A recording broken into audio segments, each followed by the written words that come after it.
Boston sports fans, it's 98.5, the Sports Hub. Paisley Media Group Station. Essential Sports Hub headline, presented by Celsius Energy Drinks.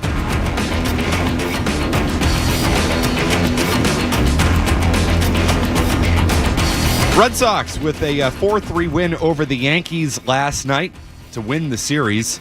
They'll look for a series sweep tonight against the Yankees a little bit later on today. Florida Panthers winning 5-2 over the Edmonton Oilers to take a 3-2 lead in the Stanley Cup final. Brad Marchand scoring twice in the win last night.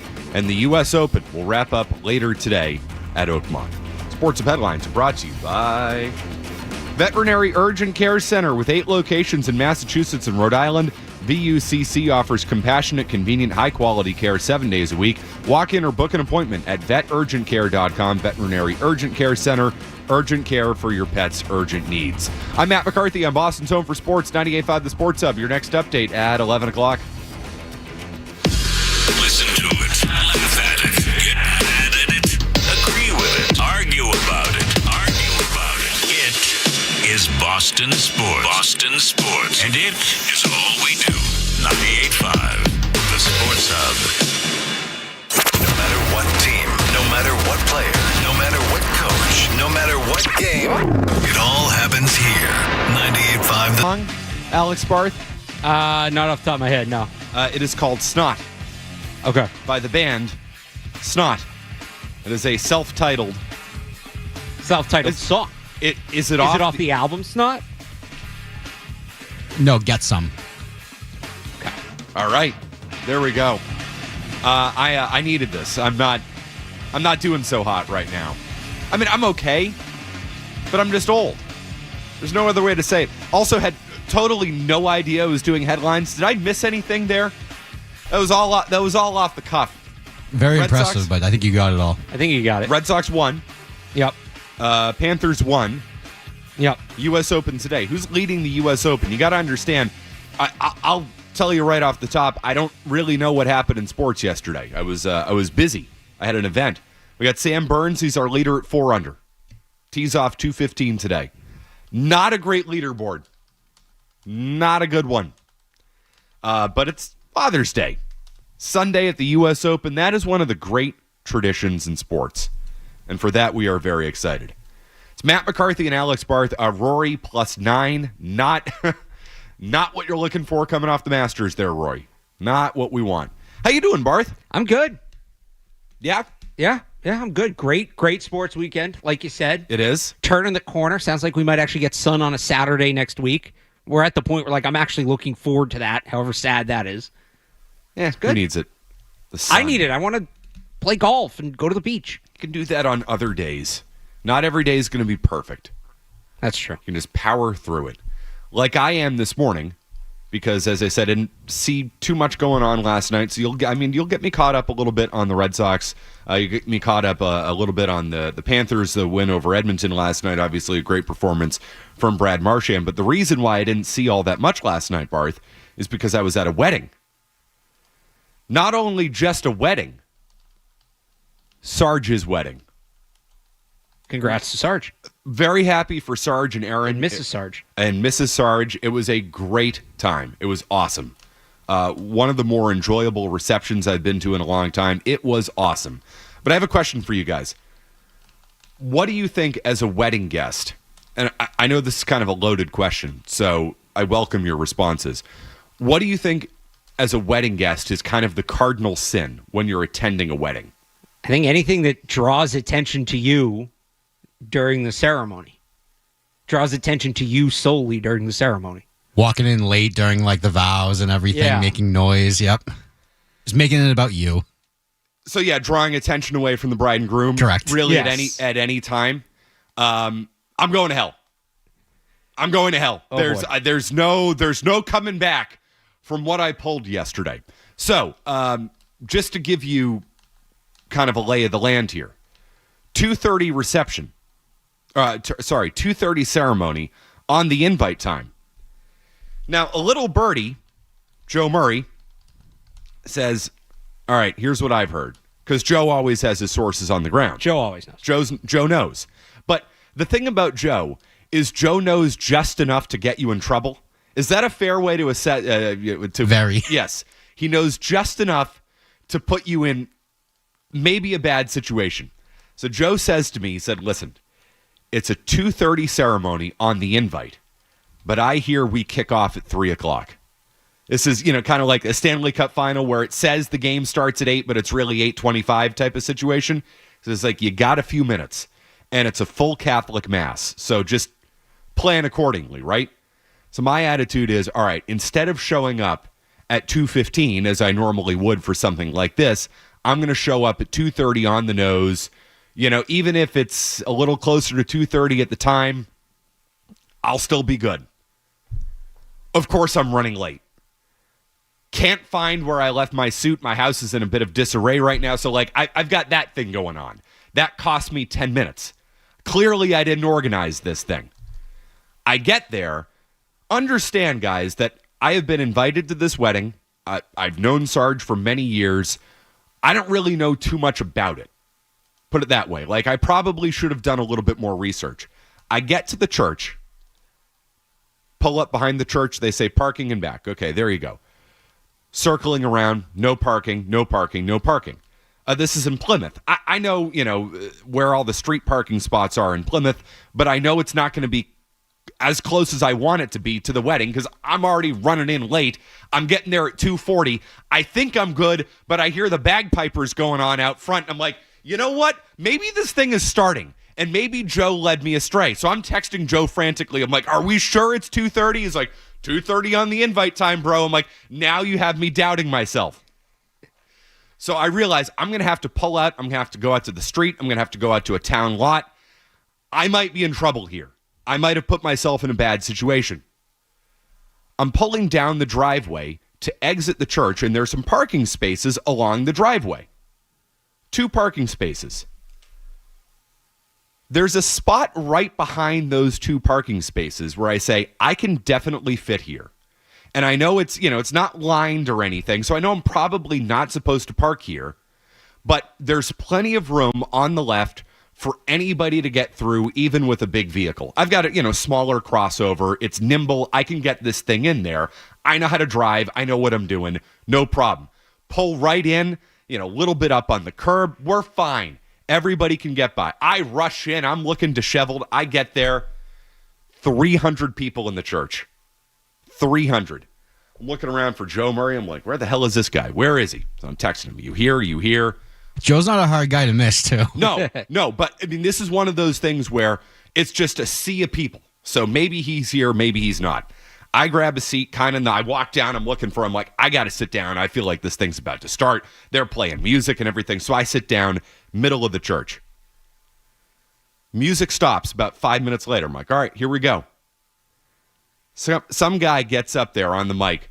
Would the person with the blue Mazda who's parked along the side of the driveway, can you please move your car? What the hell do I do in this situation? All right, I've got 2 options. All right, guys? I've got 2 options. 1, you beeline it right out of there. Like, yep, sorry, that's me. Or 2, you look around and you say, hey, who the hell's driving that Mazda? What the hell are you doing? I have a split second to make this decision. What do you think I did? You got up. You weren't blaming other people. I got up. Hand up. You didn't go full Costanza. You went half Costanza. I'm 6'6". Everybody's looking around. Trust me, they're going to see who I am. Nobody knows who I am because I know about 7 people at this wedding of 300. So here's the awkward, lanky, goofy 6'6" guy who gets up and I just raise my hand. I'm like, yep, that's me. And I get the hell out of there. I'm thinking to myself, I left plenty of space. Like, who's the jackass who can't get their big, oversized F-250 beyond my car? Like, I left plenty of space. So I'm mumbling under my breath as I get out of there. Now, my last name's McCarthy. What do? I blame Catholicism. Obviously. I'm like, these friggin' Catholics Catholic guilt, trying to make me feel bad about this, trying to make me repent. So I'm muttering under my breath. I've just embarrassed myself in front of 300 people I don't know. I turn the corner, and there it is. The bus carrying the bridesmaids and my car blocking the bus filled with bridesmaids, and I presume the bride herself.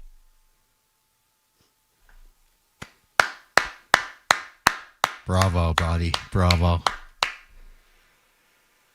I've never met the bride. What do you do? I mean, what do you say in that situation? Hey, I'm one of Mike's friends, coworker, known him for a long time. Bad Parker. Sorry about this. You've never seen me move so fast. I get that thing the hell out of there. Of course, no street parking. Go to the town lot. No parking there. Park in a CVS halfway down the road. I'm sprinting through. I mean, I get back to the front of the church. There are bridesmaids lined up, ready to walk into that thing. Like, excuse me, sorry. I slink right into the back of that thing and just, nope. You will not see me for the rest of the night. Now, the question Credit is... to you for going back. I think a lot of people would have just packed it up and gone home. Leave the cot on the table. Have a good night, folks. Thanks a lot. There are 300 people here. Sarge is not even going to notice if I'm not here. So that was my night. Am I burning in hell for that? That's the cardinal sin, isn't it? You would have been burning in hell if you were like, you know what? I'm not getting up. I'm not moving. Deal with it. Well, I had no idea that there was going to be a bus out there. I just thought it was some jackass. Or, frankly, again, last name McCarthy, some stickler Catholic who's trying to be like, no, you can't park there, buddy. We all know those people. I thought that's the situation I was walking into. This thing was totally fine. It was not blocking anybody. It was not blocking a normal-sized car. Never once did I consider the bus factor. So you said a guy came over the loudspeaker? Yep. Oh, yeah. Music stops everything. Did it sound like this? The red zone is for immediate loading and unloading of passengers only. There's no stopping in the white zone. I'm mumbling. No, the white zone is for loading and unloading. That's the one who came on and talked to McCarthy. Yeah, those were the bridesmaids out back being like, hey, dude, who are you? Why is your car here? You're holding up the wedding. Don't tell me which zone is for stopping and which zone is for loading. Don't start up with your white zone. You got us with your white zone, Ken. I was gonna say, I got it. Hoped you dumped that out there. We got that. So that was my night at Sarge's wedding.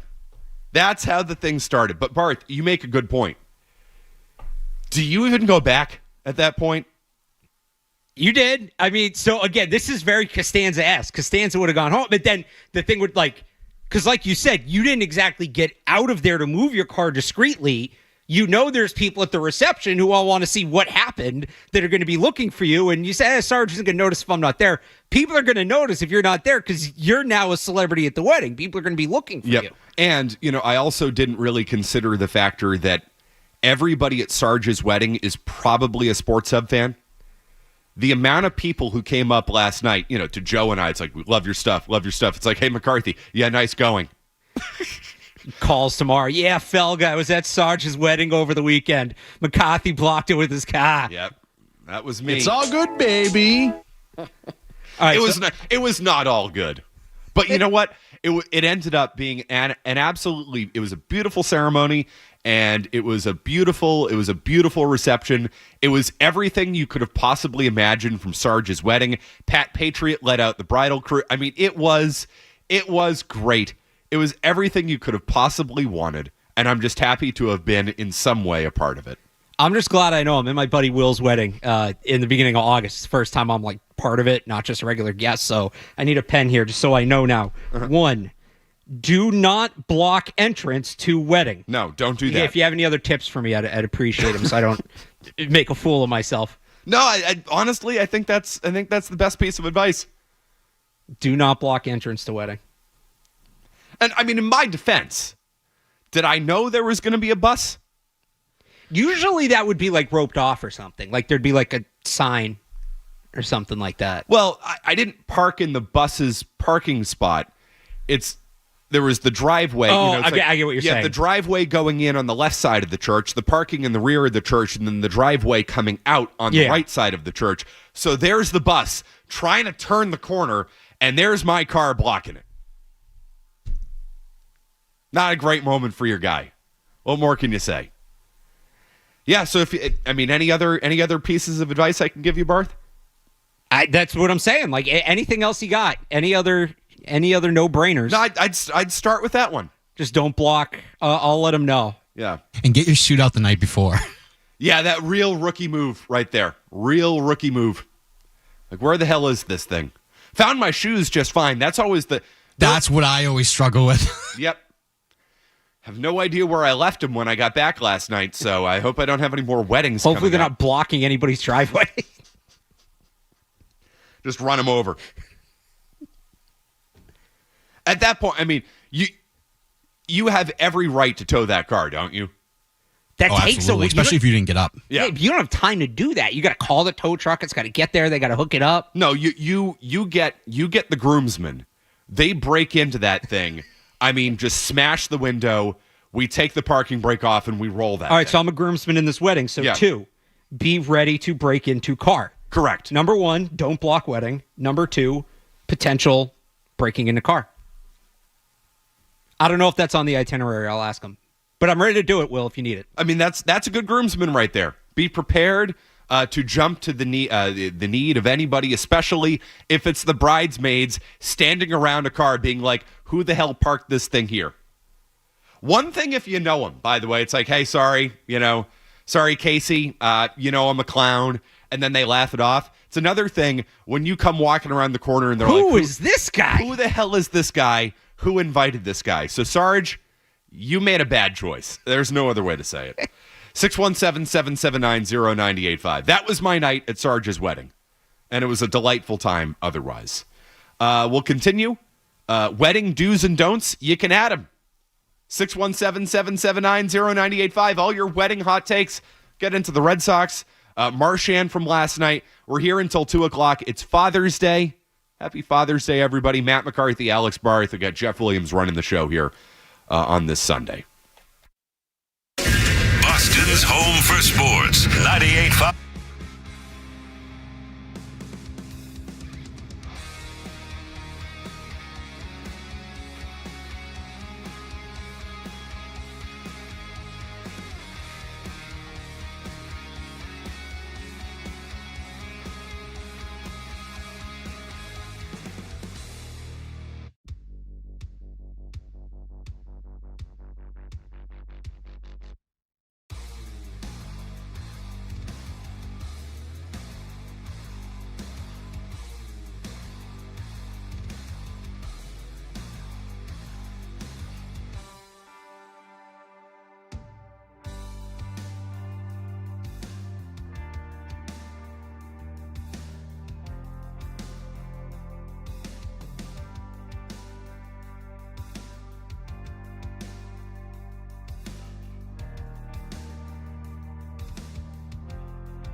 Marshall's in to take me away like Johnny Sack. Like, that's how that thing should have ended. Jeff, has in your eyes, like, has your estimation of me as a man decreased because of that story? No, it's improved. I actually I love this story. This is the greatest story I've ever heard. I respect you going back in. A lesser man would have just gone home. A lesser man would not have been able to face the music. It was definitely an option. It was a It consideration. was absolutely an option. Because here's the thing. Again, that's a Seinfeld episode. If I don't get in before the ceremony starts, I needed to. I had two options. So that's where you got lucky. What, that the bridesmaids hadn't started walking down the aisle and I only cut them off as they were preparing to walk down the aisle? That's where I got lucky? If you walk in as that's going on. No, he's like Michael Scott with the wheelchair. No, you see, the real move is I'm like, hey, honey, you need me to walk you down the aisle? Like, that's just totally join the wedding. That would have been the power move. Anybody need an escort? We good? We good? Who the hell is this guy? Get him out of here. Thank God it was Sarge's wedding, where everybody was cool. And yeah, I mean, we've all been to weddings, Jeff, right? Where, I mean, that would not have, you would have been killed. That was it. Oh, yeah. You're done. Imagine like the mother or the bride coming up to you and just like ripping your head off. Not this wedding. Everybody was cool. Everybody was chill. The fathers were great. Father Chip, Father Matt, drinking with them after the ceremony. That was great. Tremendous. But there's no saving my soul after that thing. Well, you didn't block their spaces. No, well, yeah, they showed up on time, unlike me. Generally a good thing when the priest shows up on time. They were there when they needed to be. I blame Joe Murray. He was like, nah, dude, 3 o'clock kickoff. We're good. Once you hear the bagpipers, though, you're like, I might be late. Nah, I got to park this car. Make this thing happen. Because you drive in, and my windows were still, but, I mean, it's bagpipes. You can hear them like, oh, crap. I'm late to this thing. Well, it turns out I was in plenty of time. Not where you needed to be. Had enough time to park twice? It did. 3 times, actually. Parked in one spot, and then I said, no, this isn't going to work. I'm going to actually get towed here. And I went and parked illegally in some CVS parking lot, but it is what it is. So I missed the Red Sox game last night. Can you give me a breakdown of this, Barth? Yeah. I was busy ruining Sarge's wedding. You seen every other game they've played this year? Yeah. It was that, but they actually managed to hold on at the end. That's good. There you go. It really was. They had that great win, right, on Friday night. And honestly, Friday night was kind of like that, too, where, oh, boy, here we go. Like, they did almost enough, but they're going to blow it at the end. So Dobbins gives them another great start. Owns the Yankees, by the way. This kid, despite what his father told him. This kid is a gamer. Oh, we'll get into Lance Dobbins, who is, I think, rapidly becoming one of the more interesting sports dads out there. What a guy. Yeah.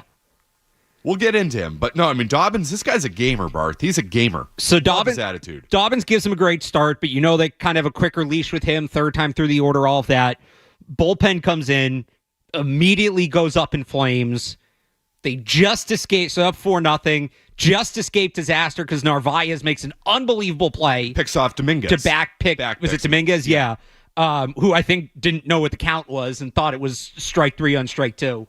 And then, even in the 9th inning, with Weissert, the Yankees start tabbing on, and there's a ball hit to the warning track and literally down to the last second. But they've now won back-to-back one-run games, which were such an issue earlier. They're back to 500. Like, it feels like they have a little momentum. And I remember after that first Yankees series last week where they took 2 or 3, right? We all kind of had the same thought where, oh, yeah, this is great, but everybody's making the joke, but they're going to get swept by the Rays this week. Mm-hmm. They're going to lose to the Rays. This is just setting up to lose to the Rays. Yeah. And now it's kind of that same thing where, like, they're at least going to take 2 or 3 from the Yankees before they go on this long West Coast road trip. And it's like, all right, they have momentum. You got to see it to believe it, but they are playing better, like, complementary baseball right now. It doesn't look like as much of a mess. Like, earlier in the season, they were scoring runs and stuff, but it still looked like a mess. It felt like they were fighting themselves. It doesn't quite feel like they're fighting themselves as much. The bullpen is still, oh, boy. But we kind of knew that going in, that this was not going to be a great bullpen. They didn't exactly have Mariano Rivera and Eric Gagne out there. But the operation just has felt a little tighter these last couple of games. So I think you're spot on about that. I think we can now have a discussion as to whether the Red Sox have turned it around. And it's not because of the fact that they've won the last 3 series. It's because of the way they've played and the way they've looked and the way they've won games going back to the Tampa series. I came in on Monday and I said nothing has changed. The Red Sox took 2 out of 3 in New York, and I don't think anything has changed because of the way they won those games. They won those games by hitting in a Little League ballpark. They have now won close, low-scoring games 3-1, 3-1, 4-3. This is going back to the end of Tampa. 3-1, 4-3, 2-1 and 10, and then 4-3 last night. Yep. Low-scoring 1- and 2-run games, extra innings games, something they have consistently, the style of game that they have consistently lost all year long. This week has been different. So now I will welcome the idea, and I am open to the idea that maybe they have turned things around. Here's what I'll say, though. This is the most important 2-week stretch of the season for the Red Sox. This is the most important series to date so far, and they've won it. This is a massive series win. Yep. Fried goes today. It's a day game. It's not a night game, which I'm a little surprised by. It's not ESPN tonight, which is good. We get a day game for the Red Sox. Father's Day. It's great. I mean, it's what you want. But especially because we're going to have to stay up till 1 a.m. to watch these games the next couple of weeks. Yes. So it's a nice little reprieve. They've won this series. They can afford to lose this game today. These next 2 weeks, Barth, when you go out west, we all know that West Coast trips for East Coast teams can often be the make or break moment of seasons. And that's, to me, what we're looking at here with the Red Sox. Because if you get through this West Coast stretch, you go, I think they're playing 10 games out west. I'm assuming it's a typical 10-game West Coast, or maybe 9. it's a 9? 9. Okay. 3 at Seattle, 3 at San Francisco, 3 at LA. You go 5-4, 6-3. You stay afloat. You're a game over 500. All of a sudden, you're a couple weeks away from the All-Star break. Bregman's coming back, it sounds like, before the All-Star break. He's a critical guy. After Crochet, I think maybe the most important player on the team. I think he's even more important than Devers, to be totally honest, because he's a right-handed hitter and they don't have any of those. Abreu's coming back next weekend in San Francisco, it sounds like. Tanner Houck, who sucked, but is going on a rehab outing. I'd actually like to see them put Houck in the bullpen to maybe help that bullpen out a little bit. Now the reinforcements are starting to arrive. If you can weather the storm, and right now I would characterize this team as starting to weather the storm without Bregman, starting to turn things around a little bit. If you can do that, you're in good shape moving forward. The starting pitching's been much better this week.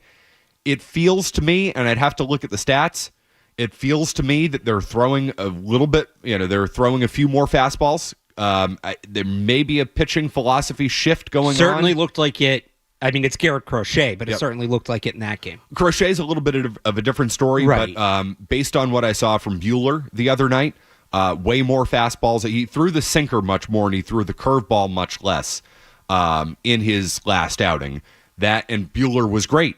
I mean, the Red Sox, for the first time, got 2 back-to-back 7-inning outings for the first time since Porcello and Evaldi in 2018.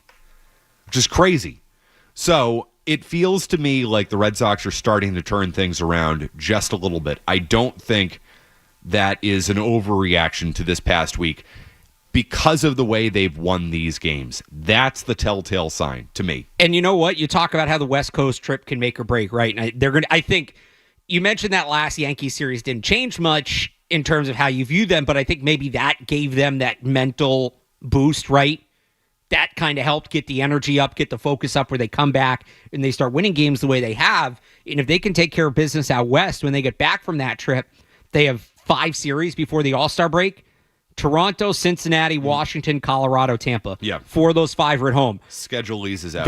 That's a really nice stretch. They could go into the All-Star break really cruising. If they take care of business, which with this team has been an if the last few years. They're not actually exactly winning all the games they should win, but they have an opportunity here to really hit their stride getting into the dog days. It feels like the Red Sox are starting to salvage their season just a little bit. I agree with everything you just said there, though. I mean, based on what we've seen in the last 5 years, and based on what we've seen with Alex Kora as manager for the last few years, they go through moments where they play good baseball and you think they're turning things around, and you think they're set, and we see them collapse. That has been a consistent theme for the last few years. They have good Junes. They have really good Junes, and then they really start stumbling out of the All-Star break into the trading deadline, and then August has been a disaster. That has been a real character trait of this Red Sox team under Alex Kora for the last few years, and in part, the manager is to blame for that. 617-779-0985. Has Cora had a better weekend?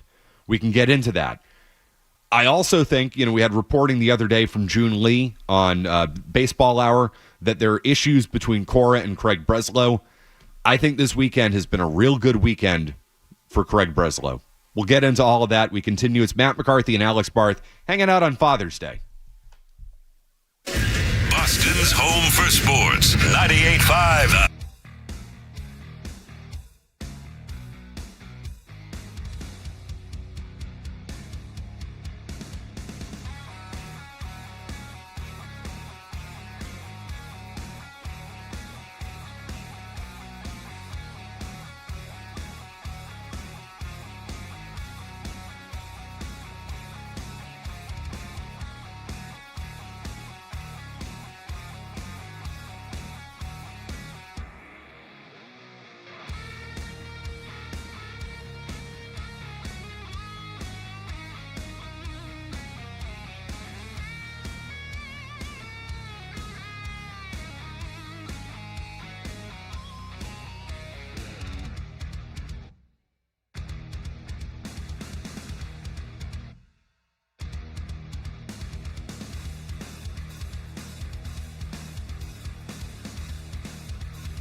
what I'd call uniformed and non-uniformed. Well, I think this is the continuation of a power struggle between Cora and the front office, dating back to when Chaim was working for the Red Sox. I mean, there was a lot of conversation, I think, around the team back then, too, where does Cora have a good relationship with Chaim? You guys talked about this a lot on the show. And the answer clearly was no, because there's not a philosophical alignment there.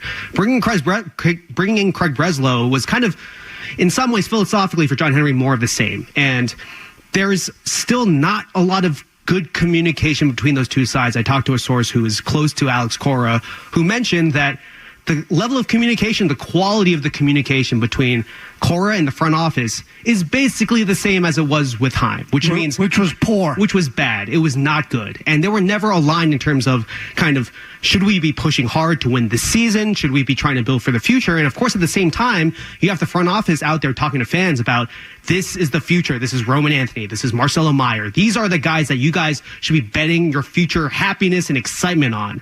Now we're kind of at that moment, and we're still at this tension point where should we be gambling all of the eggs and chips on Roman Anthony? There are issues between Cora and Brelo, and this to me is one of the first, I think, real reports that, yeah, things are kind of still the same.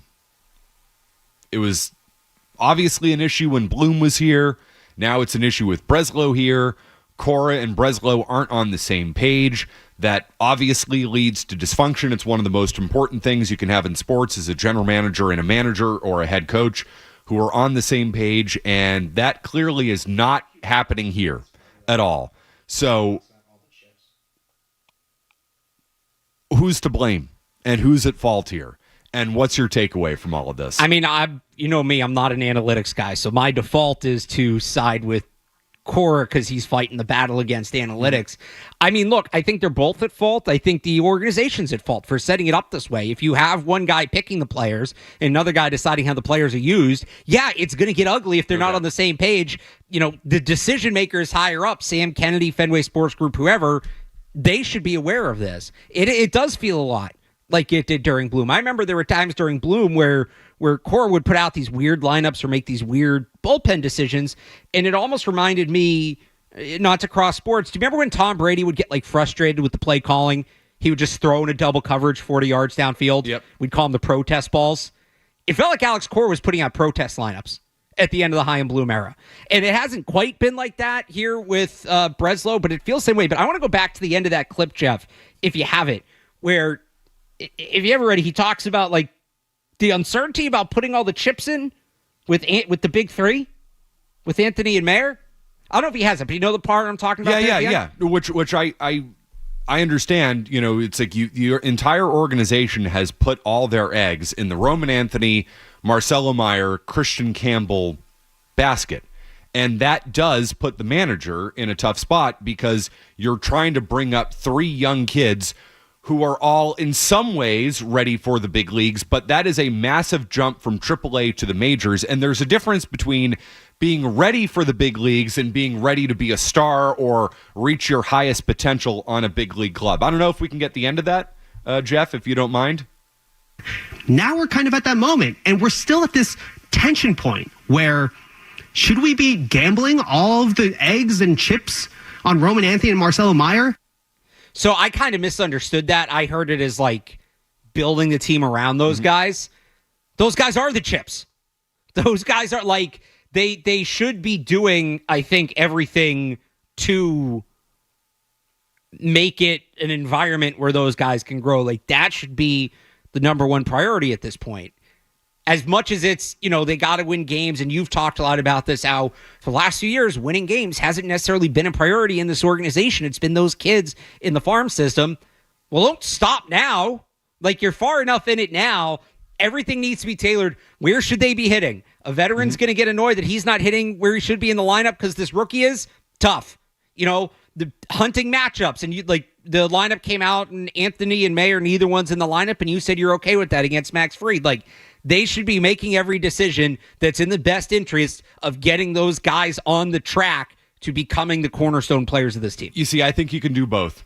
I think you can manage, and you absolutely can do both. I think you can manage the future while also trying to win now. And But you can only do that if your general manager and your manager are on the same page. Yes. And you don't have your manager consistently protesting the actions of the front office.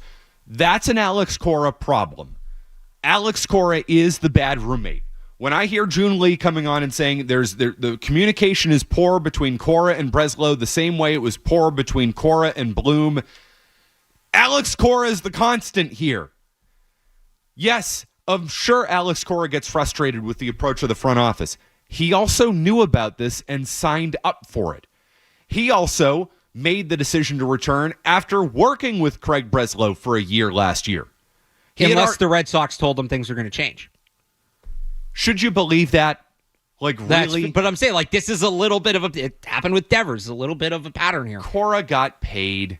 He got paid, and he was happy with it, and he was willing to return to an organization that he didn't fully believe in because the money was good enough. Barth, if a media outlet came to you and said, we're going to give you a boatload of money to do this, you might say, I don't believe in that media outlet. I don't believe in the direction. I don't believe in management or whatever that thing is. Would you have a price eventually where you say, hey, that outweighs the questions I have about it? But you don't think Cora could have gotten paid, and you don't think Cora knew he could have gotten paid if he hit essentially free agency? My guess is he found out that his market was not going to be as hot as he thought it was going to be. Okay. Let me ask you this, too. You mentioned, all right, so Cora doesn't like what the front office is doing, and he's now pushed up against multiple, essentially, general managers. Which side is making the better baseball decisions? Up until this year, I would have said Cora. Okay. I'm not convinced the way Cora's managed this team this year that he is doing what's best for the team. So this year has been a backslide, but I would say as a whole, I understand being frustrated if you're being told to do a bunch of things that you know aren't what's best for the team. This year being different. Has Alex Kora done what's best for the team this year, though? You see, I think in recent years, Barth, and you know me, I have defended Cora left and right. Right, I mean, so this is a tougher Cora. argument to make this year, admittedly, for me. No doubt about it. I was team Cora, push back against Chaim Bloom. He's terrible at his job. And by the way, I was right about that. We all know I was right about that. I was the chief opponent of everything Chaim Bloom tried to accomplish here, of which he accomplished very little. But don't you know, he drafted Marcelo Meyer. Good for him. Which was such a tough choice. Number one prospect, falls to the 4th overall pick. Good for him. His real coup is Roman Anthony in the second round, a supplemental round, I think. Chaim Bloom drafted well, but he completely... He drafted high because the team wasn't good. He did draft high.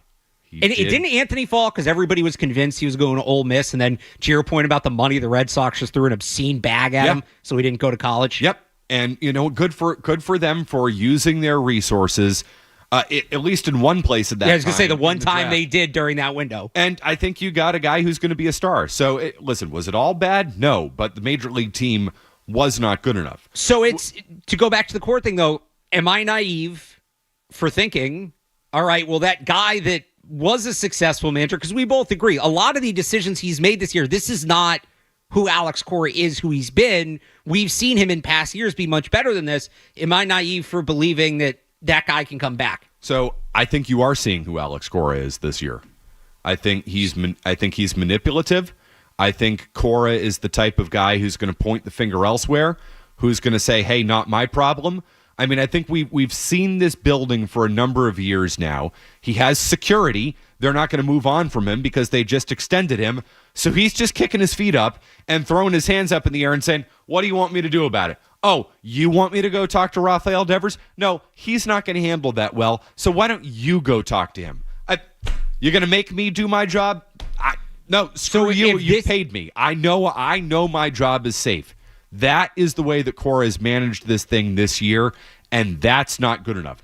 Is he a better manager than this? Yes, of course he's a better manager. Can he get back to that? I don't think the circumstances will allow him to get back to that. I think he's too dug in at this point, and I think he's too secure in his job at this point for him to want to do anything. How are you going to convince Alex Kora to approach Rafael Devers and get that situation figured out if it hasn't happened already?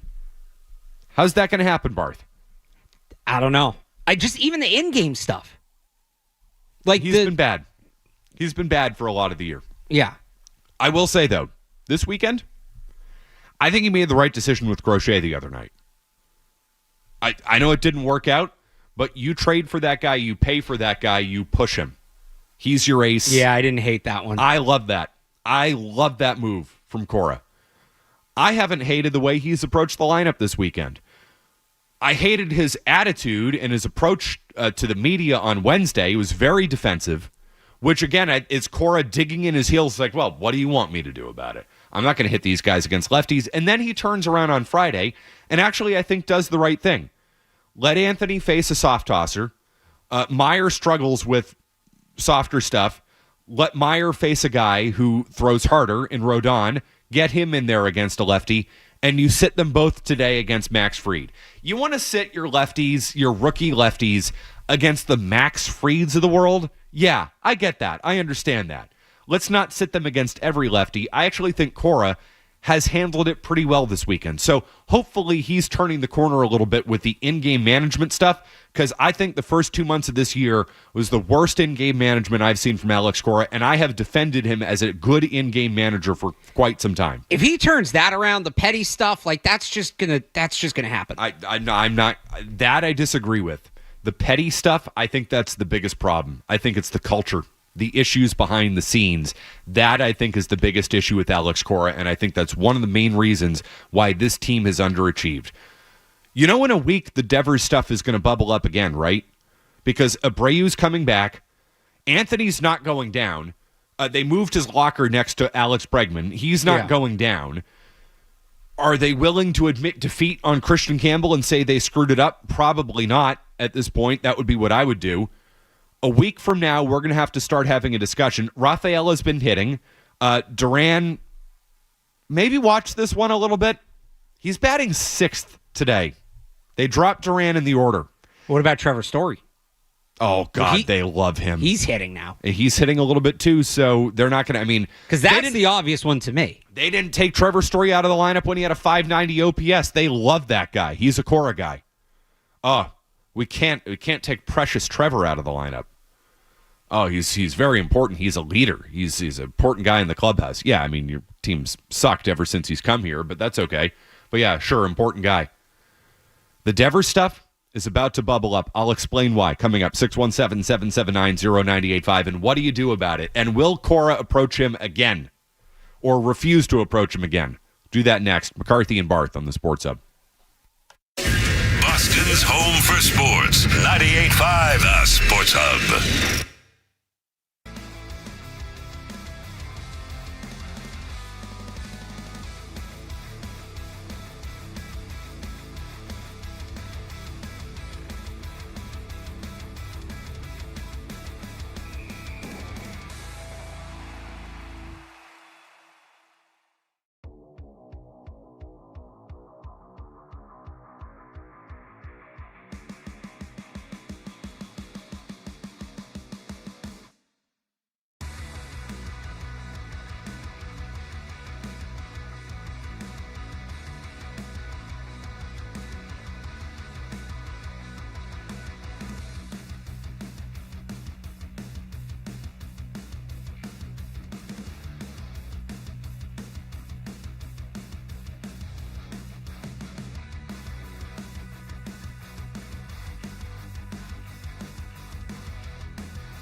But is that all water under the bridge at this point? Yeah, I mean, look, Rafi is one of the best left-handed hitters, if not the best left-handed hitter in the league, and just has been elite, and we need him to continue performing at the highest possible level. And good to see him taking ground balls, and we know that, when the time is right, if we need him, he'll be there. But yeah, we're focused on winning games and keep him raking in that lineup, and we should be just okay.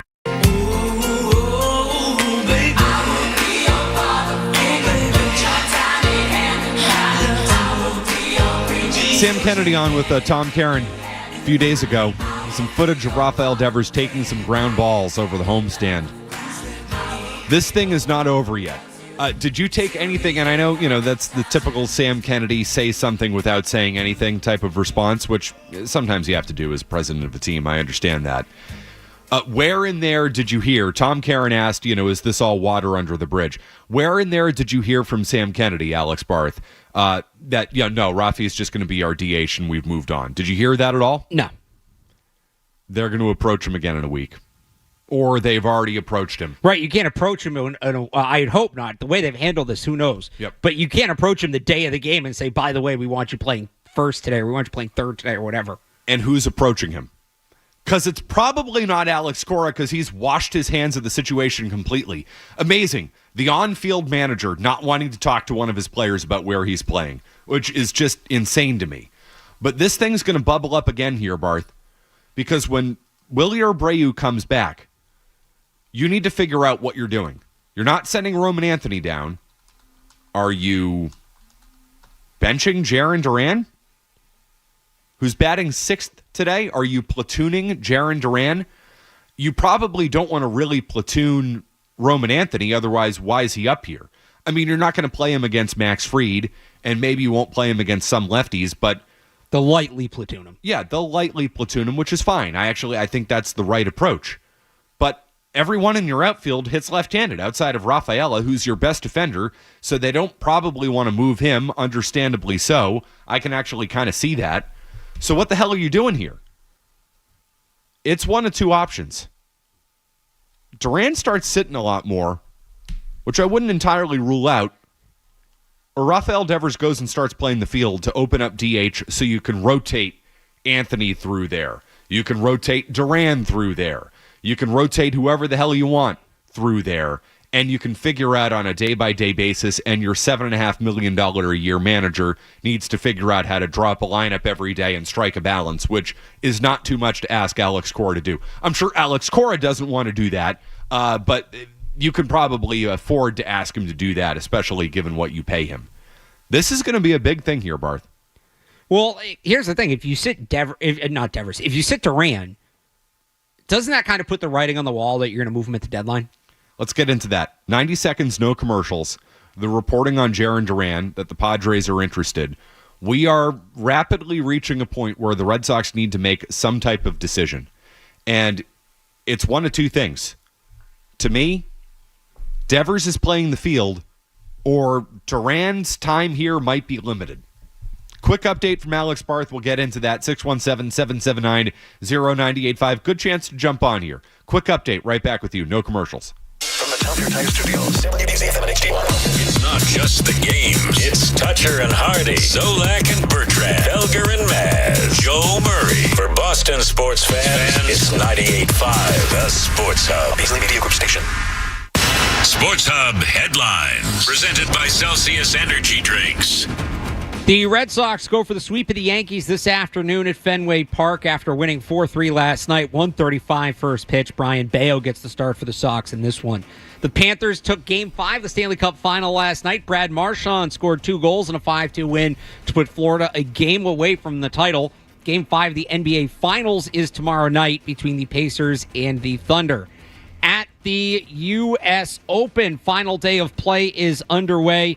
Sam Burns sits at the top of the leaderboard at 4 under. JJ Spawn and Adam Scott just behind him at 3 under. That group still has a bit to go before they tee off. In the College World Series today, a couple of games. Arizona takes on Louisville, and Coastal Carolina takes on Oregon State at Omaha. The Bruins have signed defenseman Victor Soderstrom to a 1-year, $775,000 deal after trading for him earlier this week. The Patriots have hired Cam McCormick as a scouting assistant. He played 9 years of college football, finishing up his career at Miami in 2024. And the D.C. Defenders beat the Michigan Panthers 58-34 in the UFL Championship last night.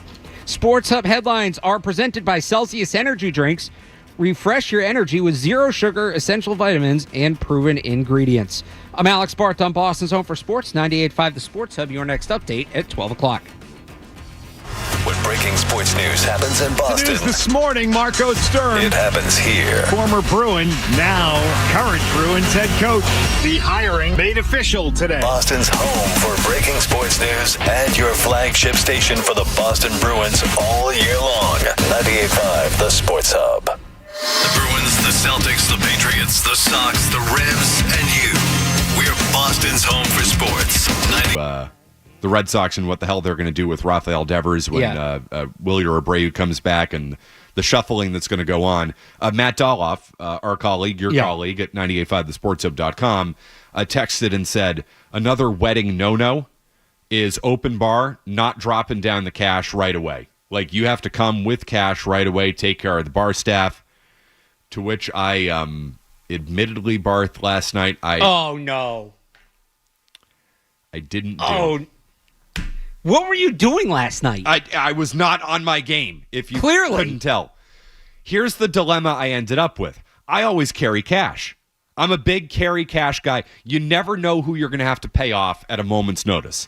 And you can't pay off somebody being like, hey, what's your Venmo? No, if you need to slip someone a 20 to get something done, say you're at Hartsfield-Jackson and they have no rental cars and it's 3 a.m, and you slip the lady behind the counter at 20 and you walk out of there with a brand new 2025 Nissan Rogue that nobody else could get.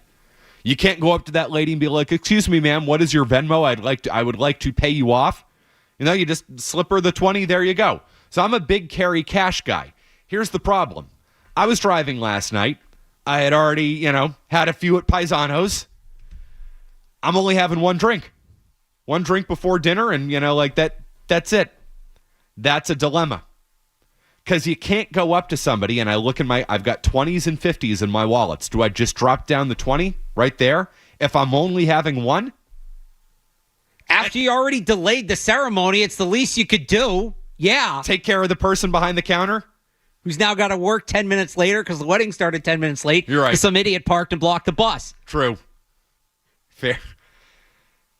Not my night, Barth. I feel badly about that. That was a bad moment for your guy last night. Honestly, I feel worse about not taking care of the drink staff than I do about blocking the bus that was bringing the bridal party. Disaster class for Matt McCarthy of being a wedding guest. Don't invite me to your wedding. Just don't do it. I think that's pretty obvious. That's apparent. This is the worst decision Sarge has ever made in his life, inviting me to his wedding. He didn't know about it. He wasn't there. He didn't see it. But now, Sarge, you know about it. It was not a good night for your guy. I'm sorry. What more can I say about it? But yeah, I was like, do I throw down a 20 for this thing?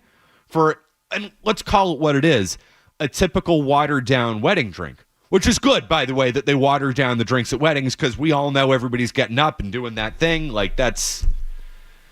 Do I drop down a 20 for that at an open bar? In your specific case last night, yes. In your case, in a normal case. See, I was still thinking that's why I always keep a couple like fives. I like to keep a couple fives too, and I opened my wallet and I didn't have any fives. You want me to drop down a grant on that? Get change. Okay, so I feel like that was way more acceptable 15 years ago to be like, hey, can I, does anybody break a 20? Nobody can break a 20 nowadays. Have you ever gone up to somebody in the year 2025 and been like, hey, can you break a 20? People are going to look at you like you have 10 heads. You're already the guy that delayed the wedding. People are going to look at so you can't go any lower. Think about the story you're going to give somebody the opportunity to go home with. Yeah, so this guy, first of all, has to get up in front of the entire wedding because he doesn't know how to park. And then later on, he comes up and asks me to break a 20. What is going on with this guy? What a clown. Think about the story you're gifting somebody going home with. You ever hear about people saying, do it for the plot? Do it for the bit? Oh, I did everything for the plot last night. Do it for the bit. That would have been a great bit. Oh, man. Not a good look. Not a good look for your guy. At a wedding where everybody listens to the Sports Hub, too. Everybody. People are coming up to me. McCarthy, what's up? What do you think about the Sox kid? Like one of those. I mean, Barth, you get this. Like, you go to, like, normal places and nobody could care one bit about what you do. I have never, one time, I have been approached in public by a group of women.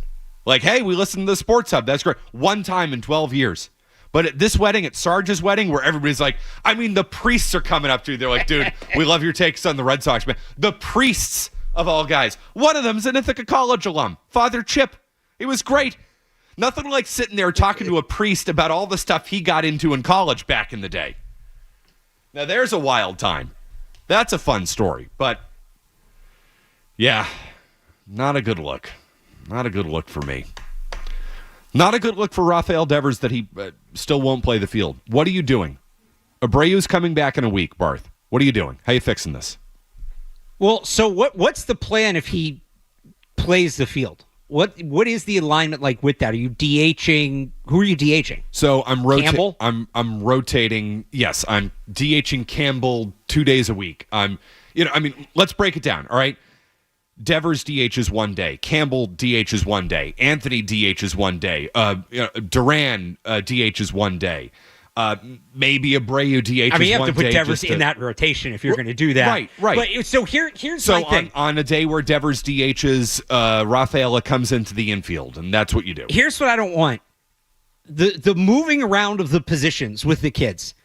I don't want Marcelo. All right, you're at third today. Then you're at second, and then you're at short, and then you're DHing. Now you're back to second for a couple games. Now you're back at third. Let the kid play a position. I don't mind that with Meyer because he's a shortstop, and a shortstop can play third, and a shortstop can play second, and he's capable of playing I've just seen it. Well, I don't want it with any of them. I don't want it with Campbell. I don't want it with Anthony. I don't want it with any of them. I don't want it with Campbell because he can't play. He can't field. Well, there's that too. And I want them to get Anthony in left field as soon as possible. But like I've seen that dinking around the position screw up enough prospects. So I think that doesn't mean that you have to lock Devers into DH. To me, that is an equally important part of the conversation is, are we going to find spots where the kids can play? The real obvious thing to me, and we talked about this before, and they won't do it, is you move Trevor Story because now you have Devers at third. Oh, no, it still doesn't get Bregman in. Well, Bregman, let's not think about Bregman for now because that's a month So then off. then you have Devers at third. You have Meyer at short. You have Story at first. Campbell at second. All right, if you want to move Story to first, I could do that. Yeah. But moving Trevor Story out of shortstop, to me, clears the whole logjam with one move. And the fewer moves you have to make, the better, in my mind. Because they're actually playing okay defense right now for the first time in a long time. And I really don't want to tinker with it and go back to what they've been doing. Of everybody in the organization, Story probably has the best chance to play a quality first base. So that's such a win-win because you get that thing solved. And look, Abraham Toro's been hitting, and that's been fun. But if you're not going to take Story out of the lineup, you get that thing solved. That thing's fixed. You have people slotted in where they're going to play. You have Meyer at shortstop. You have Campbell at second. I guess we'd have to figure out what you're going to do in the outfield, right? But like that, to me, would be the best outcome. I don't think they're going to do it.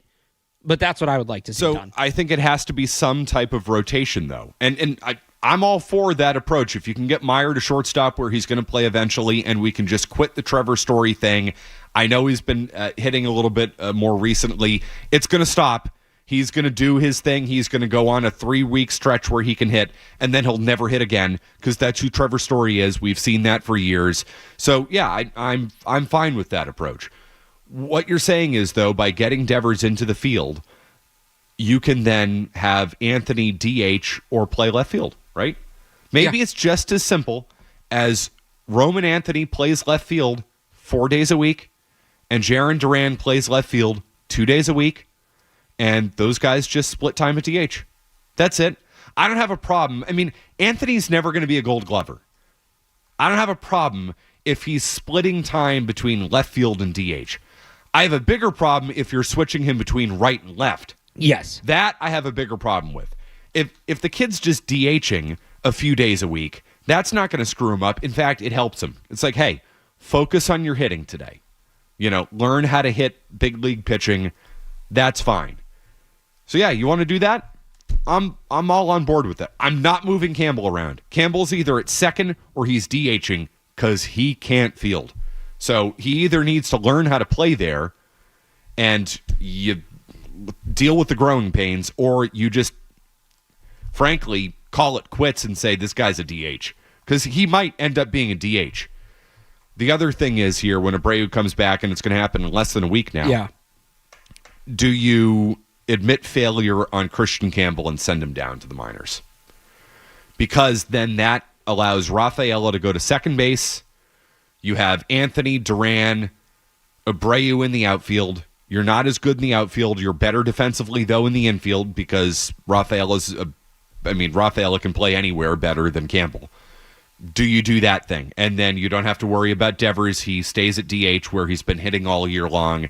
And do you just admit failure on Christian Campbell and say, kid, you got to go down to the minors and learn how to field? That seems like something they would do. Would you do it? I might.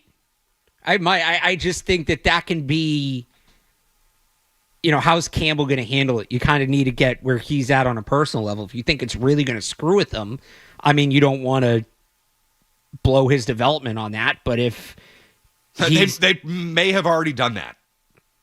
Yeah, if they think it's beyond fixable at this point. Yeah. Didn't that happen with Jackie Bradley Jr.? Yep. Oh, it's happened with a bunch of guys. But I remember Mo Vaughn, my hero. Mo Vaughn came up in 1991, batted cleanup in his first 5 days, and was sent down in 1992 because he couldn't hit. Mo Vaughn came back and ended up being American League MVP.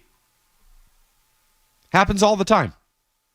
Now, I think it doesn't happen as much as it once did,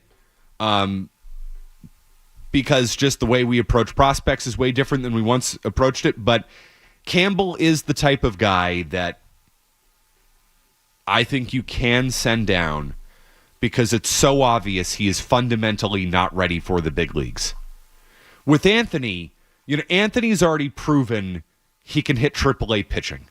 And he's never going to be a Gold Glover, but it's not like, it's not like he has to stay in AAA to improve his defense. Obviously it would be better if he improved his defense, but at the big league level, I was asking people about this in Worcester. Barth, you were there, and one of the guys down there said, yeah, Roman Anthony is not the number one prospect in baseball because of his defense, which is a good way to put it. Like, he's going to be a corner outfielder. He's probably going to play left field. He's not going to kill you, but he's not going to win a Gold Glove, and he's going to rake because he's a tremendous hitter. The guy has nothing left to prove at the AAA level. He's either going to do it in the big leagues or he's not. Meyer is so polished. I don't think he has too much to prove at the AAA level. He's either going to do it in the big leagues or not. Campbell's not polished. No. He's not. He's not even close. So he is the type of guy who probably can use more seasoning. I don't know, because he's barely played baseball, and they rushed him. And fundamentally, he does have more work to get done. Obviously at the plate, given he's hitting .227, but more importantly in the field. He is a candidate I would absolutely consider sending him down. It's too much to ask. 3 kids? It's too much to put on your manager. It's too much to put on your team to integrate 4 rookies if you count Narvaez, who's been outstanding, into your lineup at the same time and expect to win. Campbell, to me, is a candidate. I think it absolutely should be on the table. I think he should be hitting and playing for his job for the next week. That's how I'd approach it. Yeah, look, there's a whole week to go, and a lot can change. That's the thing. These things usually end up sorting themselves out. So somebody will get hurt. That's baseball for you. 617-779-0985. Can we get into Brad Marchand and what the hell's going on there? We also have some NBA news, too, that might be relevant. Let's get into that. Coming up next, Matt McCarthy, Alex Barth here on the Sports Hub. Boston's home for sports. 98.5 The Sports Hub.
just going down in the NBA. What are the details on this?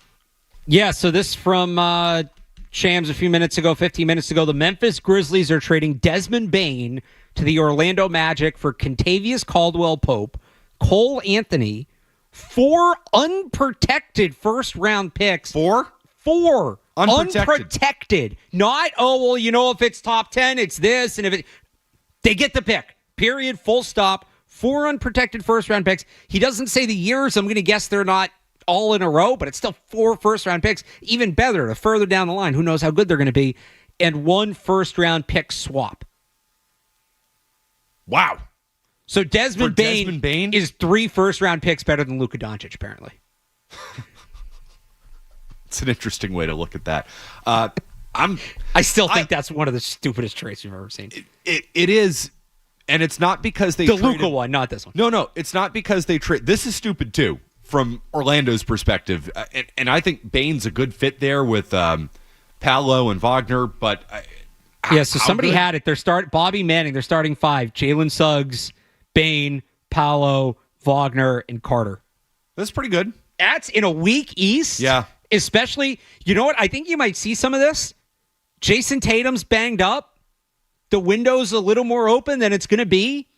And now this is a lot to say go for it for 1 year, but I think you're going to see some teams say, hey, maybe we can really push and do something here. It's a great point, Barth. The Pacers are in the final, and I really like that Pacers team, but they're well coached and they're smart and they're generally clutch, although they certainly weren't in the fourth quarter the other night. And I wonder if things are finally, going against them. How sustainable is what they're doing. How sustainable is what that's a great question. And that's the question that the Orlando Magic are obviously asking themselves. And I thought the Magic were a good young team for a couple years now, but it felt like they were just that. They were kind of this feisty young team. They weren't really at that next level.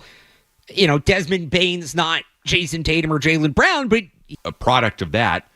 And number 2, did you see what the hell they just gave up for Desmond Bane, who I like as a good player and all that, but he's not a superstar. He's not worth 4 unprotected first-round picks. So it's not worth 3 more first than Luka. Crazy way to put it, but it's so true. So true. And I know Anthony Davis, but I'm being facetious. Get out of here with that. The problem with that Mavericks thing is not that they traded Luka, who I think is a fat slob loser and we will eventually look at as James Harden. I'm not a Luka guy. He is very James Harden. Very James Harden. And I am a Luka guy, but he is very James Harden. No, he's not. He's got a lot of that thing going on. But this trade right here, this Magic trade, doesn't it show what guys might be worth this offseason? Does this make you reconsider, or if you were already considering selling off a few pieces? I mean, if you're getting this type of return for Desmond Bane, what can you get for Jaylen Brown? What can you get for Kristaps Porzingis? What can you get for Derek White? Drew Holiday? Is it going to be a seller's market? Feels like it. Is that going to benefit the Celtics, or is this just a truly stupid one-off? But this is the first big move of the offseason in some ways, right? Yeah, no, it is. And I'm with you. Like, I don't want to move. I'm not moving Jaylen Brown. I don't want to move Derek White. But if somebody will come to you with something ridiculous, you kind of have to listen. But look, is Drew Holiday going to be worth that package? No, he's not. He's older. He's more expensive than Bane, all of that. But using that package as a baseline, there have been some reports, the Celtics would, be lucky if they get a couple seconds, right? Can you get an unprotected first-round pick from Drew Holiday, even if it's from a good team? Maybe. After looking at that, Porzingis, can you maybe swing a first-round pick for Porzingis? If this is the going rate for a player like Desmond Bane, if teams are desperate to add talent, those guys are just going to be worth more. Sam Hauser is another one. Now, he's on the younger side. So he's not Bane, but you may be able to get a little bit more for a guy like Sam Hauser. This is all the more reason if the Celtics contend for a title this upcoming season, great, awesome. I'm not going to say I'm rooting against them, but I don't need the Celtics to contend for a title this year. With the Tatum injury and everything, I think this year is about, it reminds me, I'm going to cross sports here, but there's a lot of parallels to Tom Brady's knee injury. And you look at what the Patriots did around that time, and they ultimately go, 10, 11 wins the year Brady hurt his knee, but Tom Brady, he'd won multiple Super Bowls, right? He was the guy, but it was Tom Brady kind of leading this veteran group behind him to success. and then you come out of that injury and the few off seasons after that, and some of those older guys went to the Super Bowl in 11, but you really overhaul the roster with those drafts. That's when you get Slater, Edelman, Gronk, McCourty, Chung, right? Hightower, Collins. And now it became Tom Brady as this veteran truly leading this young group.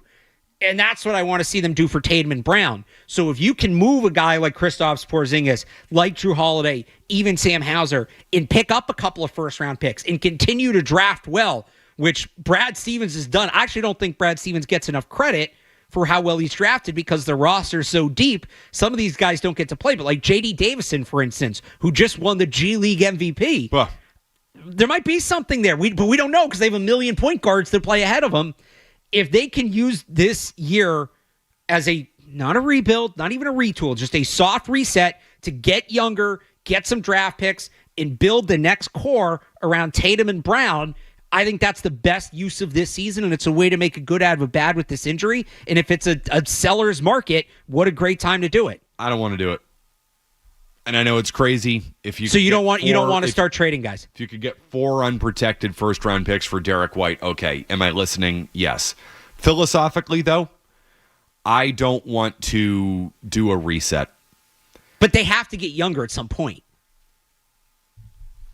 Do they not? You're going to run it back with by the time Tatum's fully healthy, how old are Holiday and Porzingis going to be? Plus, you got to get under the tax anyway. Okay, so I think there's a difference between offloading Porzingis and Holiday, which I think it's pretty obvious you have to do. Yeah. Compared to trading Derek White or trading Jaylen Brown. So who's on your untouchables list? I have 3 players on my untouchables list. Jaylen Brown. And Derek Tatum, White. And Tatum, right? Yeah, I mean, what are you getting for Jason Tatum coming off? Right, it wouldn't make sense. It wouldn't make sense. Tatum, Brown, and White, those are the guys I'm not moving. And then you're not moving the guys on the rookie contracts because there's really no incentive to do that. Everybody else I'm moving. Everybody else, that's right. But I think you can do that. Like, I don't consider Derek White as like an old player. I think Derek White can be part of that core around Tatum and Brown. So that's, again, Porzingis and Holiday you have to move. I would also, if this is going to be the market, I would shop Sam Hauser. You can take Sam Hauser. I think you can get something for Sam Hauser. I don't think he's a throwaway. The way he was used here, there's going to be other teams that do the analytics thing drooling to get a guy like that in the rotation. And I think Baylor Shireman could maybe step into that role. No doubt. So, of course he could. There's nothing special. And Jimmy, I hope you're listening to this. There's nothing special about Sam Hauser. Nothing. Those are the 3 guys we just said did like no move list, right? Yep. Tatum, Brown, White. Those are the 3 guys on my must move list. Porzingis, Holiday, Sam Hauser. Yeah, that makes all the sense. Let's say you can get between moving all of them. You tell me if I'm being too optimistic here. But look, 4 unprotected first round picks, Matt. Yep. Plus a pick swap. Let's say you end up with 4 better first round picks. Either you acquire them or pick swaps. 4 first-round picks between Porzingis, Holiday, and Hauser. That's a great offseason. Yes. Yeah, I agree. I just don't want to do, and I know some Celtics fans want to do, well, let's go back into the draft. Let's go back into the lottery. It's, you trade Brown, you trade White, you take advantage of this situation, and then... No, that's a rebuild. We build around Jason Tatum 2 years from now, and it's Jason Tatum and the kids. You dumbasses. No, you don't do that. Do you understand how stupid lucky you had to get for the last rebuild to go as well as it did?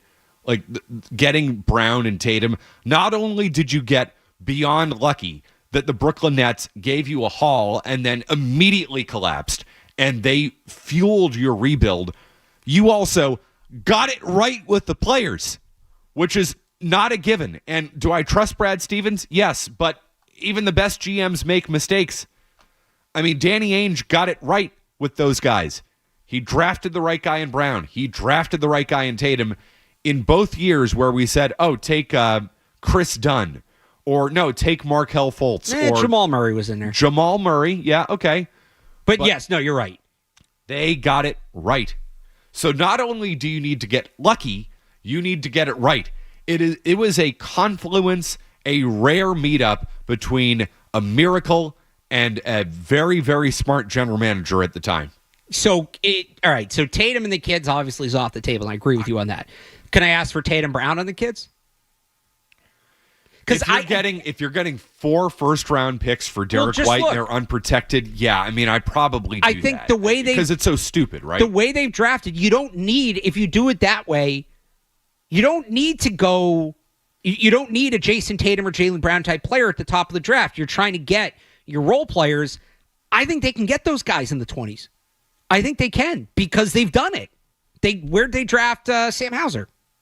Or did they trade for Sam Hauser? I might have screwed that up. But yeah, but if you're getting Sam Hauser, I mean, whatever. I need to then replace Derek White, which is they sign Hauser as a UDFA, even better. I just think getting the overall roster younger around Tatum, Brown, and White should be the goal this offseason. I agree. I just wouldn't, even with this Bain move today, I just wouldn't go so far to say trade Derek White. What would be how many first round picks? I mean, this deal, I'd have to consider it, right? Here's the question though. Is this deal out there? Is this a one-off? I know you say it sets up a seller's market, but is a team like Orlando going to look at, again, the Eastern Conference and say, Desmond Bain can help get us to the Eastern Conference Finals because Tatum's hurt for a year? How many teams out there are truly trying to make this move? I would think the Cavs. Yep. Right. Maybe even the Pacers. Do they look at it and say, we need to get better? But are you, as the Celtics, trading Derek White to an Eastern Conference team? Not the Pacers. If I don't believe that they have the pieces around them, yeah. I mean, I don't want to trade Derek White, but if a team's going to get stupid, right, 5 first-round picks, if I don't think it's going to put them over the top, a team could be looking to make a deal like this is Milwaukee. Yeah. If they're going to bring back Giannis, and there's a big if there, I know, but you're not just bringing back Giannis, I would assume, with the status quo. That's going to come with some roster overall. Right. So if Milwaukee's offering you 4 unprotected first-round picks starting in 2030 or something like that, I mean, do you do it? See, you have to listen to that. Now, I personally... Is Giannis and Derek White a better... Because White would be their second-best player, right, off the top of my head with their roster. I mean, Lillard obviously is Lillard, but I mean... he tore his Achilles too, yeah. Right. So Lillard's not in the picture here. Yep. Is Giannis and Derek White a better combo than Tatum and Brown when everybody's fully healthy? No, but Giannis and Derek White, putting Derek White next to Giannis, that's a nice addition for the Bucks. That, smart, heady role player, defends, helps with their perimeter defense. That thing does work. He kind of is exactly the player they've needed when you think about it. But here's the thing. As the Celtics, I'm not personally worried about that. If I'm getting what I need, I don't care if I'm putting somebody else over the top because I'm doing what's important to me. I think teams get too caught up in that. I think teams, though, play the PR game, and they're going to say, well, we're not going to send... it's the whole we're not going to send a guy in division. Right. I'm trading a guy in division anytime. But I can handle that as a fan, but most fans can't. I get being careful with it because you don't want to put them you don't want to put them over the top too much that now you're a roadblock. The team I wouldn't deal with is the Pistons. The Pistons have all the incentive in the world to make a deal like this. They've built their core. They got Cade Cunningham. They're in good shape. Those picks are not going to be worth much. They need veteran leadership. And so the Pistons might absolutely be looking to make a deal like this. And I think it could really help them because I think that team's really close. All right, so what are you doing? Does this deal today, this Desmond Bain trade today, change your opinion on how the Celtics should approach this offseason? It's an important question. 617-779-0985. Your thoughts coming your way next. It's McCarthy, Barth, hanging out. Father's Day. We'll get into our dads a little later on. That sounded weird. That was not the way I wanted to say that. Isolate that. There's a fake promo Friday for you. It's McCarthy and Barth. Boston's home for sports. 98.5 The Sports Hub.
No, play it at your 4th of July cookout. It's in the all-time misused song Hall of Fame, right up there with Fortunate Son. Fortunate Son, always misused. What else? I think as we found out yesterday, misused. Are there any other songs that are like historically horribly misused?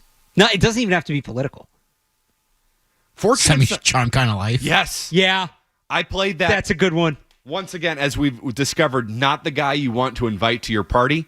As we found out yesterday at Sarge's wedding when I blocked the bridal party by parking illegally and blocking the bridal party from actually accessing the venue. No, I was put in charge of my sister's graduation party when she graduated from high school, and I was like, yeah, Semi-Charm Life, great song. Everybody loves this song, right? My brother comes up, he's like, you do know this song is about heavy, heavy drug use, right? Nope. Hadn't listened to the lyrics. Now I know. No, So that is right up there. I just looked up like most misinterpreted songs. Apparently, the Macarena. What? Like a sad song based on the lyrics? I hate the Macarena. Hate it. You know why, Barth? This goes back to, I was a kindergartner at Vincent Owen Elementary School in Winchester. And in gym class, they used to make us dance to the Macarena. And I hated it. And I protested it. And I basically threw a hissy fit over the Macarena. And I've hated it ever since. That is a kindergarten trauma coming back to me. Wait, this is... Screw you, Macarena. You shove that right up your ass. Apparently, it's about a guy whose girlfriend cheats on him while he's being drafted into the army? The Macarena? That's what the Huffington Post is telling me. What? Macarena meaning... Yeah, here. This was last October. Millennials crushed by wholly inappropriate meaning of Macarena lyrics. I couldn't tell you the first... Well, it's in Spanish, so like I don't speak Spanish, so I don't know, but like I'm surprised I've never seen this before.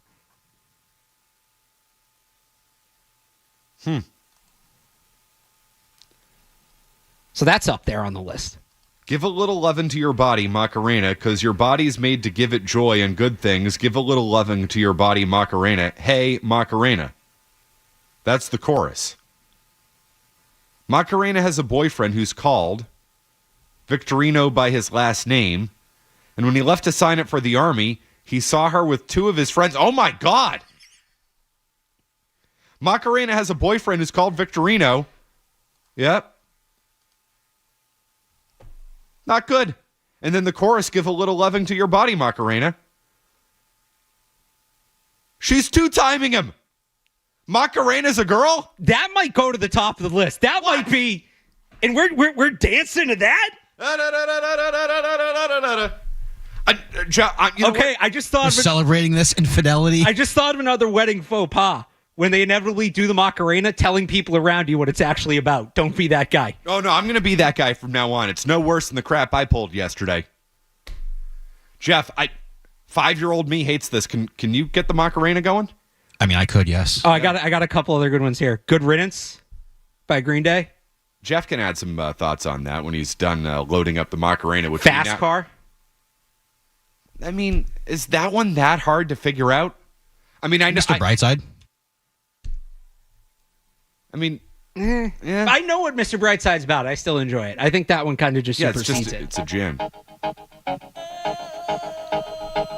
Did you ever have any idea? No clue. I never really bothered to like think. It's clearly about something. But again, I don't speak Spanish, so I never. God, this song sucks. So you're more like a Cotton Eye Joe guy? No, give me the Macarena over Cotton Eye Joe. Really?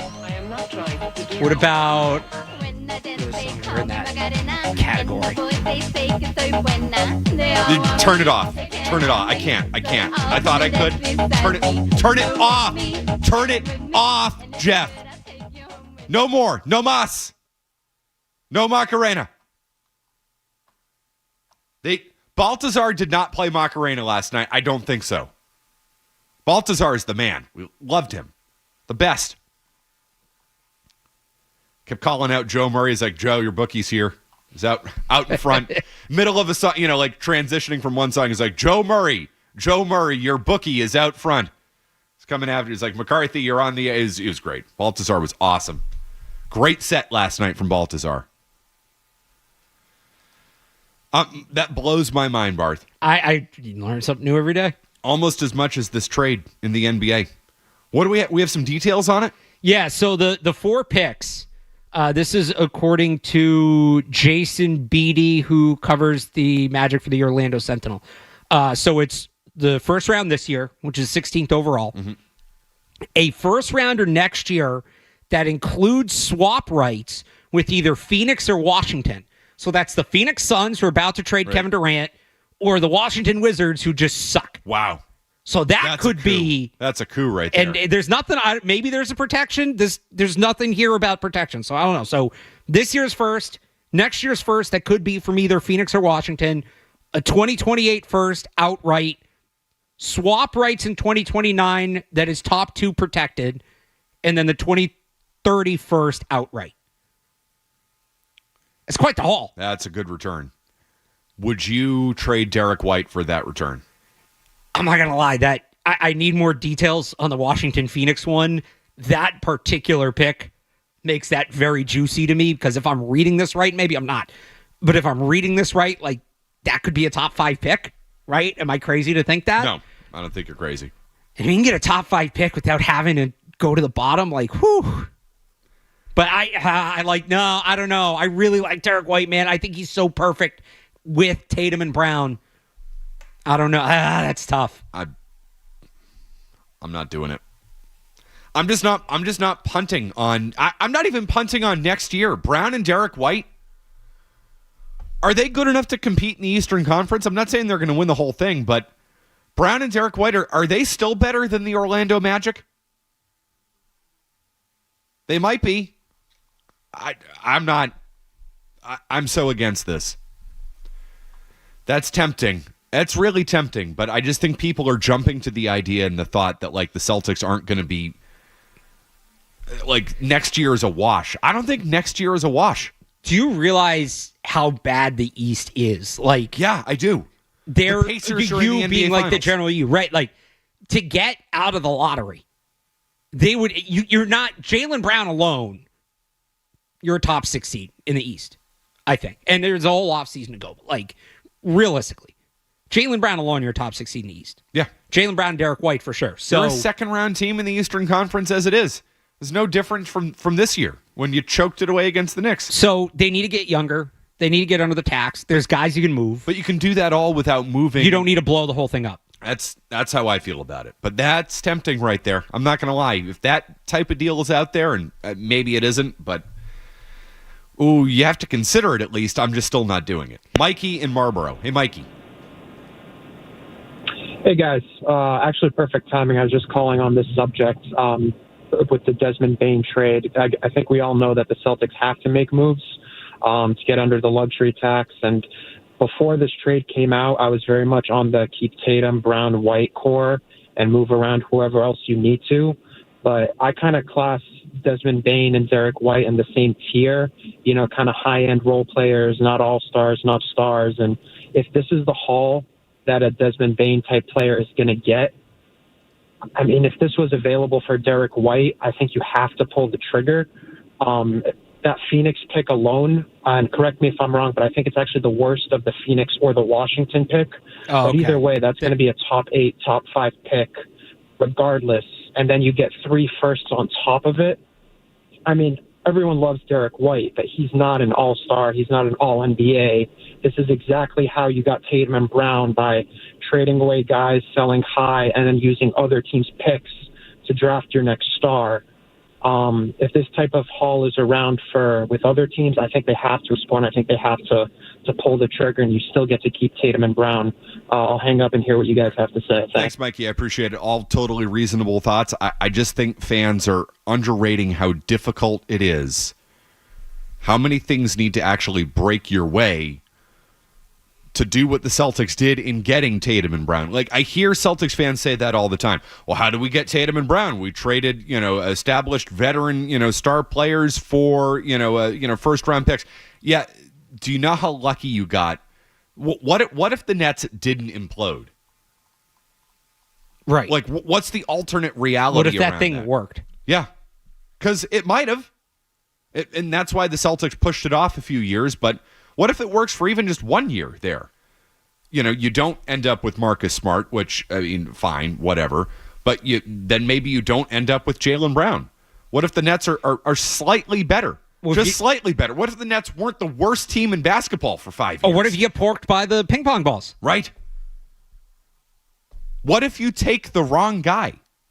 You know how things needed to go perfectly for the Celtics to end up where they ended up, which was ending up with two guys who took 8 years to win an NBA championship. And by the way, you don't get Marcus Smart, you maybe don't get Kristaps Porzingis, who they needed to help win that title. So don't dismiss that one. There are so many things that had to go so perfectly for the Celtics to win one NBA championship. So I don't want you to overrate how, like, oh, just go back into the draft. All right. You want to say, hey, that's a haul you really have to consider? Totally reasonable take. I just don't want to, just be careful when you're going down this road. That's all I ask you. Be careful. 617-779-0985. More Celtics thoughts coming your way. I will get into the Stanley Cup Final and Brad Marchand, too. We'll do that coming up next. Matt McCarthy, Alex Barth hanging out with you. Boston's home for sports. 98.5 The Sports Hub.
And the Panthers strike first with 10:48 left in the first. What a start to this hockey game for Brad Marchand. He beats everybody down the ice, and Marchand upstairs gives the Panthers the first one.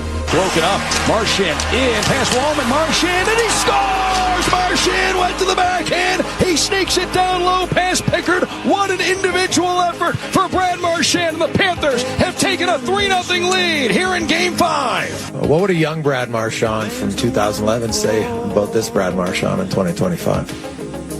Man, that guy's good looking. Probably be it. The final seconds tick away, and the Panthers are 5-2 winners here in Game 5 in Edmonton. The Panthers take a 3-2 lead in the Stanley Cup Final, and the Panthers will head home for Tuesday night's Game 6, needing just one win to make it back-to-back. I mean, they are a two-player show, and they're incredible. I mean, McDavid's the best player in the world, and I mean, Draisaitl is something else, and it's been an awesome series, man. It's been an awesome series, but you're right, Jeff. Brad Marchand has become the story of this series. I think a few days ago you could get him at like plus 3,200 to win the Conn Smythe. He's a plus 450 now. He's behind only Sam Bennett.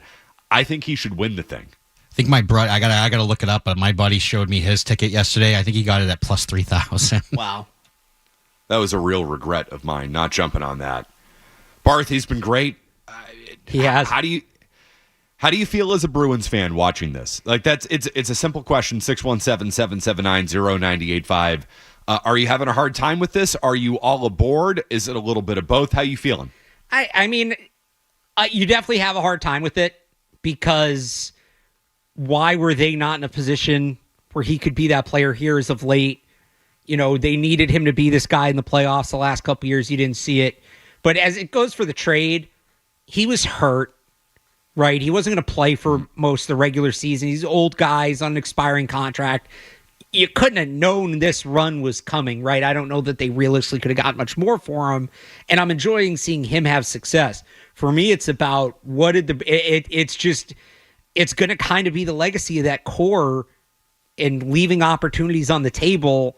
What were they missing that they couldn't maybe tap into this more during his time here? All you needed to do was get Brad Marchand out of Boston and out of that 8-spoke B uniform. That's all you needed to do.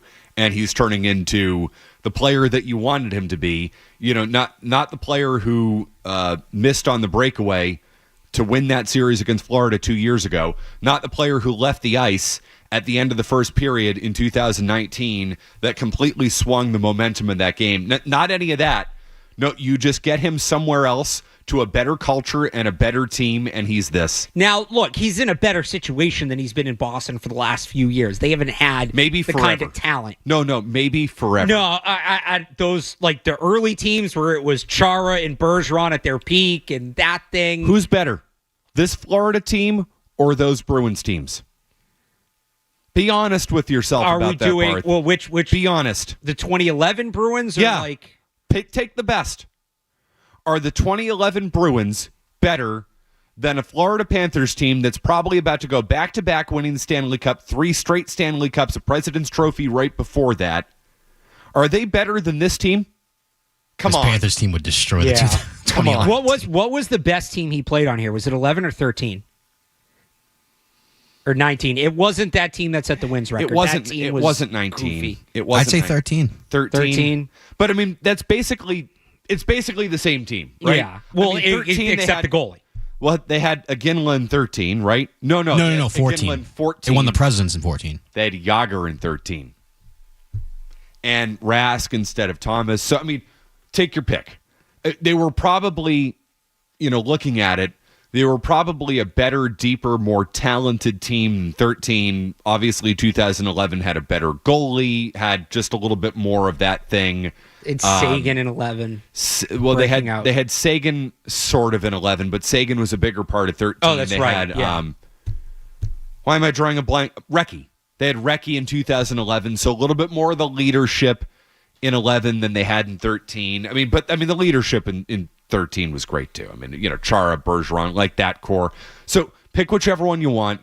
13 was probably a little bit better on paper because they had Sagan, and then they traded him because who the hell knows But I guess what it's happened so there. the big thing to me, to bring it back to Marchand, is the last few years, especially like this past year, he had struggled, and it's so jarring, just this jump, right? He's not the player right now he was in 13, and it just goes to illustrate exactly how far the Bruins are away roster talent-wise. Yeah. And they're in a spot where when you have Charlie McAvoy, when you have David Pastrnak, when you have Jeremy Swayman under the contract that he's on, you're probably not going to do a full rebuild. But they do need to make some serious moves here. So you just mentioned you have David Pastrnak. Yeah. You have Charlie McAvoy. You have Jeremy Swayman. Let's just do this. Who would you rather have, David Pastrnak or Matt Tkachuk? I mean, Pasternak's a better scorer, but Tkachuk has that well-rounded thing. Yeah. Who would you rather have, Florida's deep core or the Bruins D core? Florida. Who would you rather have, Bobrovsky or Swayman? After this last year, it's Bobrovsky. No doubt about it. Florida's so much better. They're so much better. If you, as a Bruins fan, are upset about the fact that they got rid of Marchand, get over it. If you're upset that Brad Marchand didn't give you this with the Bruins, get over it. He never was going to, ever. You know why? Because you kind of suck. They do. Tell me I'm wrong. Like, Marchand never did this when he was with the Bruins. The Bruins have never been as good as this. Ever. This Florida team is so much better than anything you've ever had. Cup winning in 11, Cup team in 13, Cup team in 19, 2023 with that regular season. This Florida team is better than all of that. So you know who you should be upset at? Not Brad Marchand, not at the Bruins for trading Brad Marchand. You should be mad at the Bruins for never building a team this good, because they haven't. And they've been close, but they haven't been capable of doing it.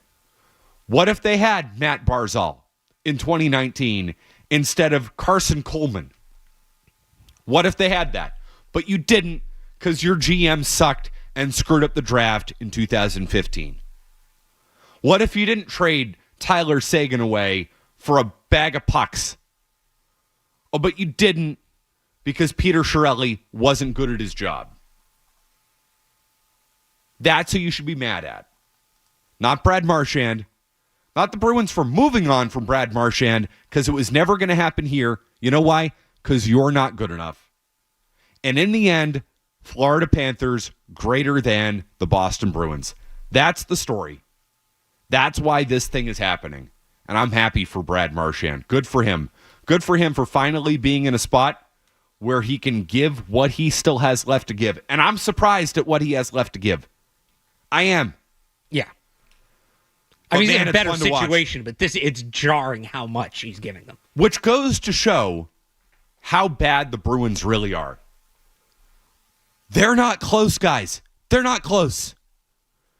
And I hope nothing's going to wake them up over there, because you heard that press conference. They don't think they're that far off. They don't think they screwed up the 2015 draft. They think, if something bounces the other way, we win in 2019. They don't get what's wrong. And you know what? They probably watch Marchand in this and say, well, I mean, he wasn't a good captain and he wasn't giving us everything he's giving them. No, you're the problem, not him. They don't get it. They don't get it over there. And that's what this shows. And it's going to be great when Brad Marchand lifts that cup and he gets his name on the cup again, which is something nobody else here has been able to do. He had to go somewhere else to do it. And that stings. That stings as a Bruins fan. But I'm happy for him, the player. This is awesome. I hope he wins the Conn Smythe. No, I think Bruins fans should be... I get Bruins fans don't like Florida and all that, but that's a guy... I'm not saying when you throw him a parade like they did, but... It's the closest parade we're going to get to around here anytime soon. I might throw him the parade. Why not? You can't hold it against him. Against Marchand? Yeah. No. Like Bruins, he left. I mean, no. I bet you the Bruins partially do, though. Oh, yeah. Jeff, you think the Bruins partially hold this against Marchand? Like, he didn't give us what he's giving them? I could definitely see Sweeney and Neely acting that way. Absolutely. Of course. Having those feelings. Because they don't get it. Nope. That's pretty obvious. 617-779-0985. How about Angelo and Peabody? Angelo. Hey, Matt, what's going on, pal? How you doing, Angelo? I'm doing great. Doing great. Getting ready to start my Sunday fun day with a buddy of mine. There you go. We got Alex Barth here, too. Say hi to him. Hey, what's up, bud? Hey. How are you? How we doing? So, listen, I'm going to give you my take on Marshy, all right? Shows you one more reason that the front office doesn't know what the hell they're doing. He wanted 7.5 across the board for 3 years to retire here. They offered him 6.3. Marshy came down on his number. The Bruins wouldn't budge. They sent him to a place where he wanted to go.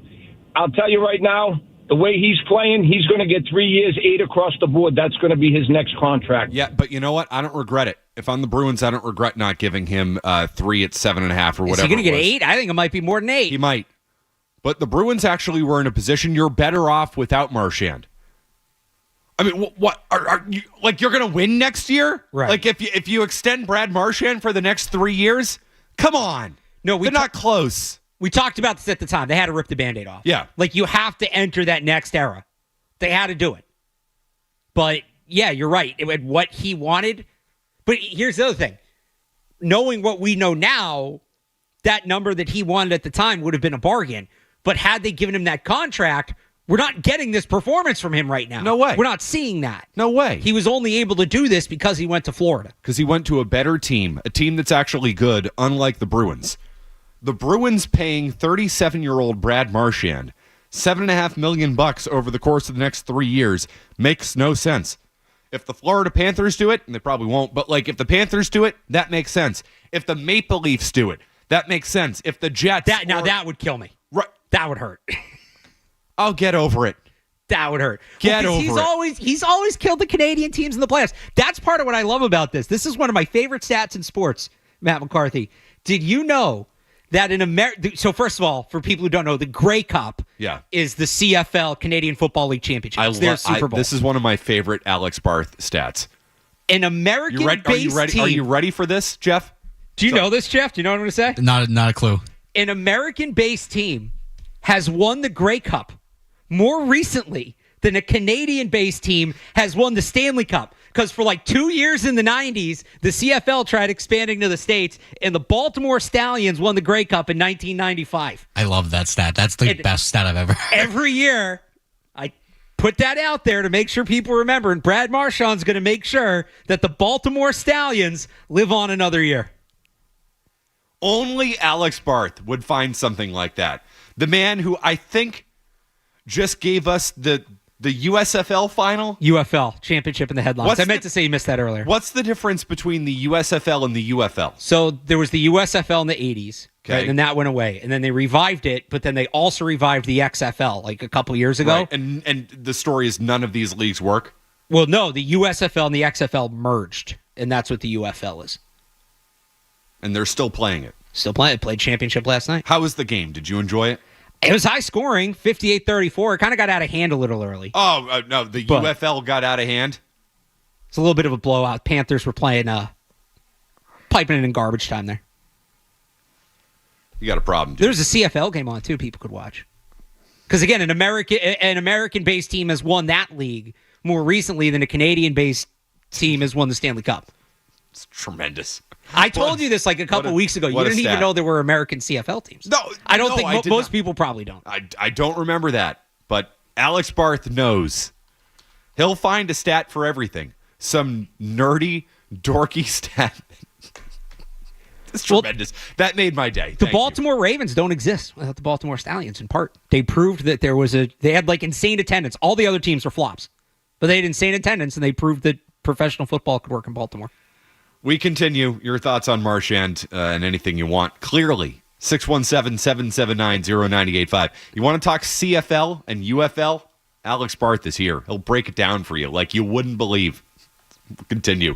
It's the McCarthy takeover in a normal Joe Murray Sunday morning. Boston's home for sports. 98.5 The Sports Hub.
And he goes, listen, you're going to have plenty of these coming up. I was there for 67, 75, 86. He just listed them all off.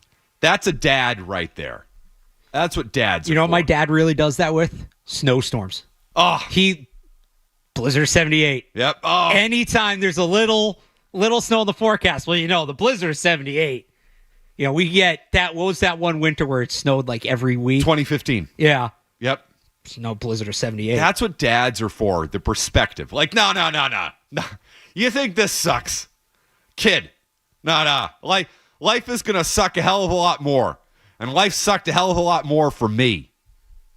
What would we do without dads? Seriously. Be there, they always have a way to put you in your place. In a way that a mom can do, but it carries weight because she'll almost never do it. But when your mom puts you in your place, you're like, oh, crap. Yeah. I'll never forget my mom telling me to go F myself when I was giving her attitude as a teenager. It's like, whoa, okay, all right, I crossed the line. And it was the only time she was just like, hey, like, why don't you F off type of thing. And it was great. It was such like this great mom moment. And all my friends were there. And they're like, dude, your mom just like kicked your ass. I'm like, I know.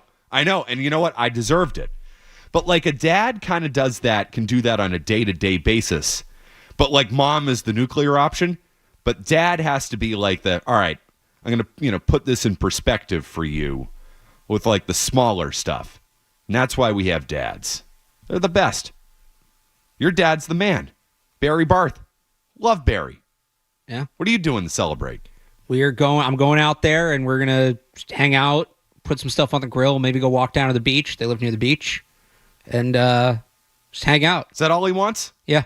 Yeah, because he's a dad. And you know what dads want? Nothing. Just a, hey, Dad, I love you. Thanks for everything. That's it. And if you try to approach them with something, I think dads get kind of uncomfortable by that. Let's be honest. Jeff, you're a dad. You can speak to this. When has anybody ever done anything for you? Not much. Do you even really want it? Nope. I'd like an acknowledgement. Just give me a little happy Father's Day from my daughter. That's all I need. I don't need a gift. I don't even need a card. Just, hey, acknowledge me like Roman Reigns would say. If you tried that on Mother's Day, though. No. Not. And this is just the difference between moms and dads. And I'm not saying that's a problem. That's just the way it is. Just going out to lunch with my dad. It's going to be great. I thoroughly enjoy it. A little bit of acknowledgement. Hey, Dad, what do you want? I'll buy you some lunch. That's it. Just a sub, and let's sit down and watch. We'll have the golf on. We'll have the Red Sox on. That's a day with Dad. That's tremendous. I think if I tried to do even more, I think my dad would get uncomfortable by that. It's like, I don't need this. I really don't need this. Because, that's a dad's existence. Nobody's ever done anything for you. And frankly, do you really want it? No. Yeah, some years, like when I was younger, we'd go to the Red Sox game, either on Father's Day or like around there that weekend. But even now, it's like, you got to go all the way to Boston. You got to do all this. And he's just, the house. Dads. Maybe go out for dinner. Dads just don't want to be bothered. It's so true. Just even that, like, hey, son, you know what? It would be I would enjoy going to the Red Sox game with you. I don't feel like going in the city, so it's all good. I'm fine with that. My dad also recently retired, so this is like his entire existence right now. He's just hanging out. I know your dad well enough to know that he probably loves that. Yeah. And like I think he's bored, but I think he's enjoying being bored, if that makes sense. Totally. I mean, 40 years, whatever it is, 50 years, you're not bored. He's reading some like the book. It's got to be at least 1,000 pages. And I like never saw him read. I'm like, what are you doing? I want to read the book. Good for him. But it's just like completely unbothered by it. Good for him. Yeah. I love that for him. And it's like some biography. It's something really dense. Something really dad-like. Yeah. Like I'm going to learn everything. It's about like city planning. That's Barry. Yeah. I know that's him. You're not taking him golfing or anything? What the hell you got going on? My dad used to play golf when I was like really little. And then he stopped playing. I was probably like 5-6 years old. But we've gone a couple times, like we'll go on vacation, we'll rent clubs, whatever. So when he retired, I was like, I'd like to get you golf clubs. And he's I don't really want to play. It's been a long time. So it's like, whatever. It was a shot in the dark. Typical dad response, by the way. Hey, Dad, I want to get you this. Nah. Well, it wasn't that he didn't want the clubs. Yeah. He wasn't interested in golfing. But then I'm on the phone with my grandmother the other week. She's like, your dad said he wants golf clubs. Like, what should I get him? I'm like, what? Okay, fine. So he's going to get the golf clubs. So she's going to pay for him, but I'm supposed to go help him pick out the clubs. But like the last week and a half, I've been trying to get him to go. Again, they live by the beach. So every time I'm like, hey, this is a good day. We should go. Well, it's a nice day out. I don't really want to go do that. And I'd explain to him, like, usually when you buy golf clubs, you do it on a nice day so you can go play. But he can't be bothered to leave the beach to go play golf. Again, such a dad move. Just don't bother me. Just let me know. And you know what? If there's a day I want to go do it, if I'm feeling like right, and one day he's just going to call me on like a Tuesday afternoon when I'm working and be like, let's go get the clubs. Let's go get the clubs.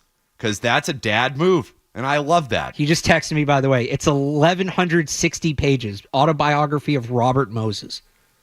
Robert Moses. Why do I know the name It's Robert like one of the Moses? original city planners for New York. He said you nailed the whole Father's Day thing, by the way. I thought he was going to call in. We can get him in. Yeah. Robert Moses, American Urban Planner. You know what? That sounds like a fascinating book. Barry, when I retire in 45 years, can you just like save that book from? I'd love to dive into that. That's fascinating. How'd they lay this thing out? Again, another dad thing. Let's find the most practical way to do something. That's awesome. That's a book right there. He's going to have to give me It's huge. It's really big. I want the Spark Notes version of it. Can Barry call in? Barry, 617-779-0985. I need you to just like give us the Spark Notes version of what you've learned so far about the city planning of New York that, again, every dad out there is totally interested in. He just wanted to, he told me earlier, he wanted to call in and talk about me and my brother's first Red Sox game. So you might get that instead. I would invite my dad to call in too about that. Our first Red Sox game. 617-779-0985. Is Barry the new bartender? Let's not go there. Barry's the man. Legend. Love Barry. Congrats on the retirement, Barry. Happy Father's Day to you. Happy Father's Day to my dad, David, a legend at Silver Lake. And happy Father's Day to Jeff. Also, happy Father's Day to Mike and Woburn, our guy. What's up, Mike? How you doing? Hey, guys. Happy Father's Day to your dads. Yeah. And happy Father's Day to my dad, who's not with us anymore, and all the other people who had great dads growing up, and they're gone to their eternal reward. The Bruins. Do you guys really think 2011 wasn't equipped to deal with this Panthers team? I just think the Panthers were better, and I think they would have won. That's all. I mean, this Panthers team is literally a mirror image of the Canucks team that the Bruins beat in that finals. Skilled and dirty. They handled that team. Ryan Kessler was a rich man's Sam Bennett, and Matt Tkachuk is a rich man's Alex Burrows. Top to bottom, that team was filthier than this Panthers team. And I'd say they had pretty much the similar guy in goal, which was a guy who was, for their career, was maligned as someone who couldn't get it done until they finally did. Bobrovsky there and Luongo in Vancouver. This Bruins team would not take the cheese when it comes to what the Panthers were doing. It didn't turn into a Donnybrook after the Horton hit. Yeah. They just decided, we're going to pound the crap out of you. They had better skill. The problem was these Bruins, and this is the reason why Marchand is looking for his second cup in another town, had one of the historically worst GMs at the time. They won in spite of their GM in 2011, and they've got a slightly better than GM now, and he still stinks because if he drafted Matt Barzal in 2015 and they had him on Krejci's right wing in 2009 instead of Carson Kuhlman, instead of a washed David Backes, they win that series in 6 games. Your team, the team that we all root for, is hamstrung by the GM and the owners. And the Edmonton Oilers, to case in point, are still being hamstrung by the worst GM that we've seen in modern times because they still haven't recovered from Peter Chiarelli. Yeah, Mike, I got to let you go on that. Happy Father's Day. Not wrong about that. That's for sure. I just think this Florida team is better than 2011. I mean, this Florida team doesn't have the Sedins. They've also won. They've been there and they've done that, unlike that Vancouver team. So that Vancouver team was dirtier, like he said, but they were also softer. To his point, there's that big hit, and then they kind of turtled. When the physicality got upped in that series, they were not remotely ready for it. Whereas, when's the last time a team played a more physical game than this Panthers team head-to-head with them? That would be the major difference to me. So, good point like on that. That Vancouver team, the one thing I always think about with that Vancouver team was how soft they were when it mattered. Nobody's calling this Florida team soft. We sent out the Barth signal. Barry in Boston. The Barry in Boston. Happy Father's Day, Barry Barth. Hey, thank you, Matt. Thank you. And hello, Alex. Good Happy morning Father's to you. Day. How you guys doing today? How you doing? How's the book, Barry? So a couple of things, if I can share. Yes. The book's great. I got about 400 pages left. My goal is to finish it by 4th of July. It's called The Power Broker. It's the biography of Robert Moses. It won the Pulitzer Prize in 1974. And actually, if you're really interested in politics, it's a great book.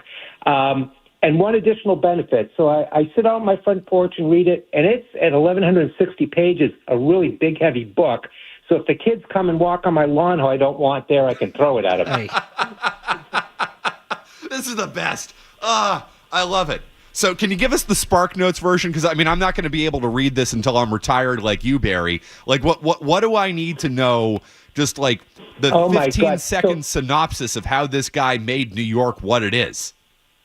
So this guy was kind of both brilliant and ruthless, and over a period of about 60 years, he just accumulated power to himself in both good and bad ways. He was in charge of building basically all the roads and parkways in the New York and Long Island area and a lot of the housing projects. So he's a very interesting character. Love that. You got anything for your dad? When it comes time, Matt. Yeah, I don't think you're going to get to it until you have a lot of time on your hands, which you're not going to have for a number of years. No, thanks for reminding me, Barry. I appreciate that. Can I share one? Yeah, totally. What did you initially want to? One other thing? Yeah, go ahead. Go ahead. No, I was going to say, what did you initially want to call in about? Because I know we talked about this earlier. Oh, that's it. Okay. So actually, I originally wanted to call in about baseball, but there's something else I wanted to share because I was thinking about it as I was watching the hockey game last night. So that second goal, Marchand was incredible. And Alex, I agree with you. It was time for him to move on. And it is a little frustrating to see him do this and do so well with another team and be on the verge of the cup. But that second goal last night, that was Bobby Orr-esque. That kind of went through my mind, and I was thinking of you guys because I knew you'd be on the air today. But you guys are too young to remember what Bobby Orr was truly like. He would just take the puck at one end of the ice, evade one guy, evade another guy, pull the puck one side to the other, beat the goalie, and score. That was really fun to watch last night. Really Bobby Orr-esque. There you go, Blizzard of 78, Bobby Orr. This is dad talk. This is what we right were here. talking about. Yeah, this is dad talk like you wouldn't imagine. Hey Barry, and then go ahead. Yeah, one other thing I wanted to share on Father's Day. I always remember back to some of my favorite baseball memories with my two sons. So I thought I'd share that. And Matt, you probably heard this story, but I'm not sure. So Alex's first game, he was about 6 years old, and we went to see the Red Sox play the then Devil Rays on a Saturday afternoon. Beautiful day, nice seats, so that was all good. But he was about 6. He was a little fidgety, and Pedro Martinez had 12 strikeouts by the 5th inning, right? And as you imagine, it was a little 6-year-old was getting a little antsy. He didn't truly appreciate what was going on, but said, no, we're staying till the end of the game. We're not leaving. I think I had to keep buying him food and souvenirs to get him through the entire game. But it was an incredible game. Pedro wound up losing 1-0 to the immortal Steve Traxel, if you know who he is. He threw 17. That was my first Red Sox game. Pedro Martinez threw 17 strikeouts and lost. Yep. Of course, Alex did the research. That's awesome. So that was a great game. I was also thinking about that a little bit the other night with Garrett Crochet's game. That was an incredible game. I don't know if you've touched on that at all, but that really reminded me back to the great Friday night games where Pedro was pitching against the Yankees. He had a couple of them, and that was what that was like. So that was great to see. Kind of a shame that he couldn't hold him. He couldn't hold Judge one more time, but they still won the game. So maybe the Red Sox are going off in the right direction. Well, Barry, thanks for calling in. Happy Father's Day to the great Barry Barth, and keep enjoying that book. And make sure it's done by the 4th of July, all right? You made a promise. He said on the air now. It has to happen. Okay, I'll give an update so you can give an update on the air. Hey, Matt and Alex, thank you. This was probably the best Father's Day gift I could ask for. It was really nice listening to you guys and chatting with you guys. And Matt, good talking to you. Wish your dad a happy Father's Day from me, too. I will. Always good to hear from the great Barry Barth. Legend. He always wants to call in. So when he first retired, he actually called into you guys one day. I think you were on alone or you were on with Joe, and it was after March Madness. And he calls me after. That was great. I might make this a thing. And I was like, he's going to be a sports hub caller now. My dad called. So now your dad needs to call in. Now my dad needs to call in. Yeah, get your dad in, and let's hear your first Sox game. I cut him off. You cut your dad off on the air. I feel really badly. I was going to say, you let my dad go much longer than I thought you needed to. I was bringing a lot. I was learning about New York. That was a dad call right there on Father's Day. I love it. Yeah, we got Brad Marchand compared to Bobby Orr. Love that. Dad, you know the number. 617-779-0985. I know you're listening. It generally is. I want to hear about Matt's first game, and your dad must be a big reader, knowing your dad. Oh my God! So I want to hear about what your dad's reading. Big reader. He's reading everything. Well, is it in Latin? Am I going to be able to understand? No, that's he's probably reading Catullus right now or something like that. Reading Homer's Iliad or the Odyssey for the 20th time. That's my dad. Loves the classics. We continue. It's McCarthy and Barth on Father's Day. Boston's home for sports. 98.5 The Sports Hub.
where you're going with this, so I'm going to cut you off. It was also like at the very end of a show. So I was like, I got to like go type of thing. But my radio senses took over. And about 5 seconds later, it was like, I just cut my dad off. And now I'm going to have to call him in 5 minutes and apologize for that. So I mean that he gets the floor today. There you go. Unless he starts going off in weird directions, and then you let my dad say on when he talked about throwing a book at kids. So that's fine. I'm all for that. My dad's a teacher. He actually You want me to tell stories about my dad? So they had to again, a legend at Silver Lake Regional High School. They had to confiscate his Nerf guns. Obviously, it's a public school and all that. But yes, he used to use Nerf guns in his classroom to motivate his students. Believe it. There were even maybe some mock executions going on that I think at some point was frowned upon by the administration, which I think to this day he's still a little bit, not happy about. But the kids loved it. I was going to say I would be locked in that class. Are you kidding me? Yeah, no, it's just like if you got a question wrong, like, pop quiz or whatever, it's like, boom. This was Latin class? Yes, Latin class. Or it's like that scene in The Deer Hunter. He taught like a course on called classical cultures where he'd, compare, Greek mythology to our modern stories, Star Wars, Harry Potter, you name it.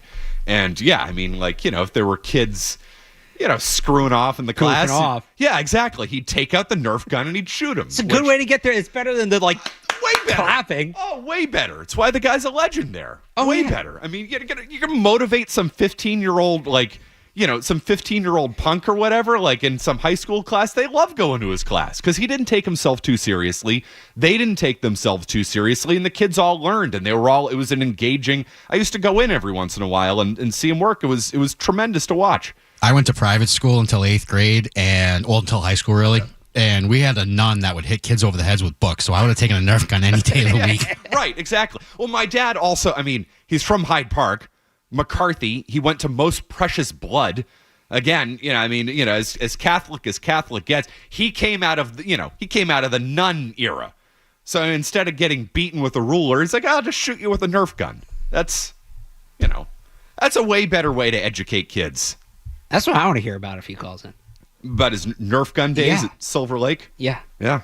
The invitation's open. 617-779-0985, which gets me to perhaps my favorite story ever about a sports dad.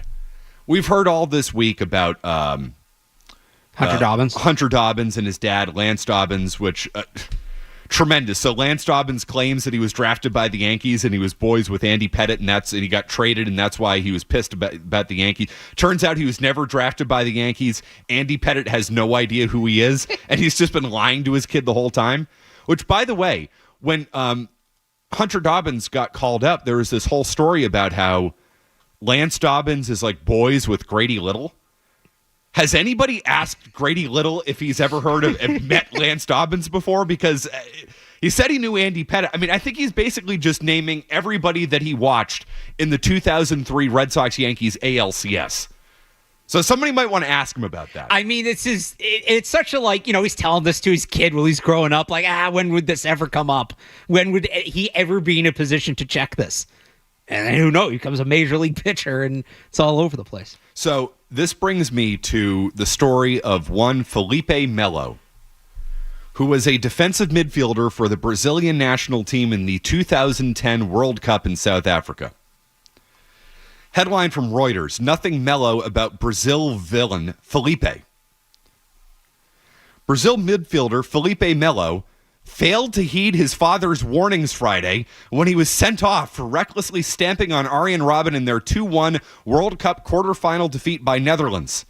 Having scored an own goal early in the second half, the bruising midfielder firmly cast himself as the villain of the piece when Brazil fell in the last 8 stage for the second World Cup in a row. Felipe Melo had been habitually booked over the last 2 seasons, something he recently said he regards as an occupational hazard, as he has been red carded 6 times.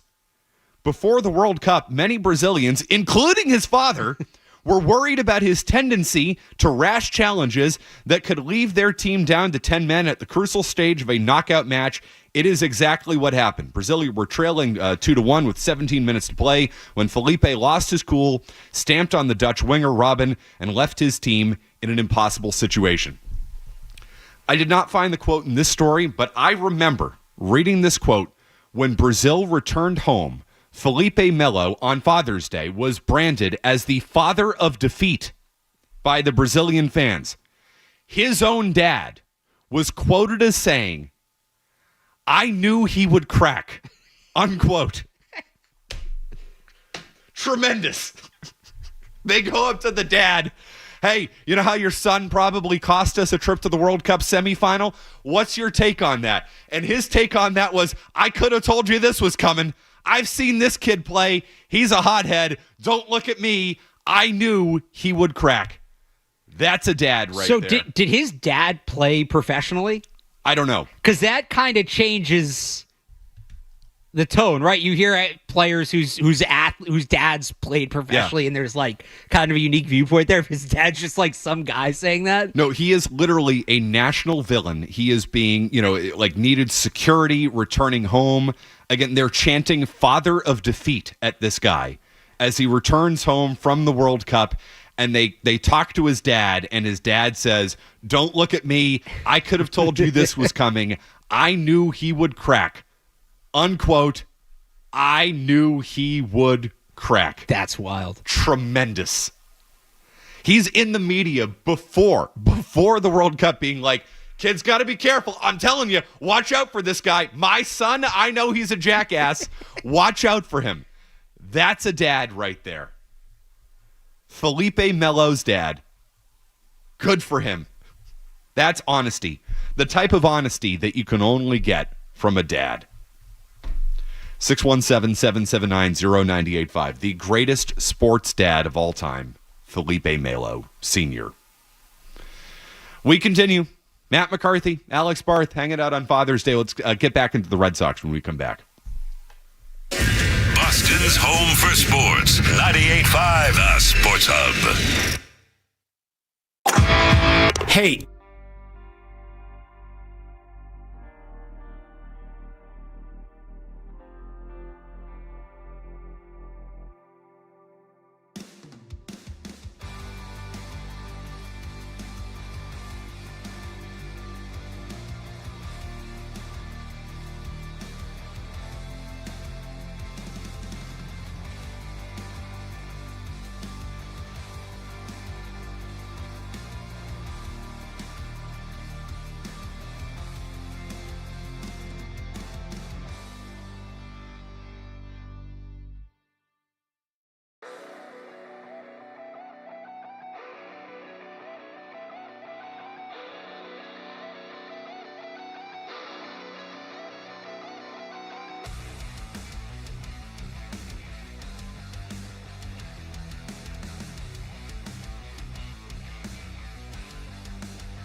Sean, meanwhile, the Bruins signed defenseman Victor Soderstrom to a 1-year, $775,000 deal after trading for him earlier this week. The Patriots have hired Cam McCormick as a scouting assistant. McCormick played 9 years of college football, wrapping up his college career last year at Miami.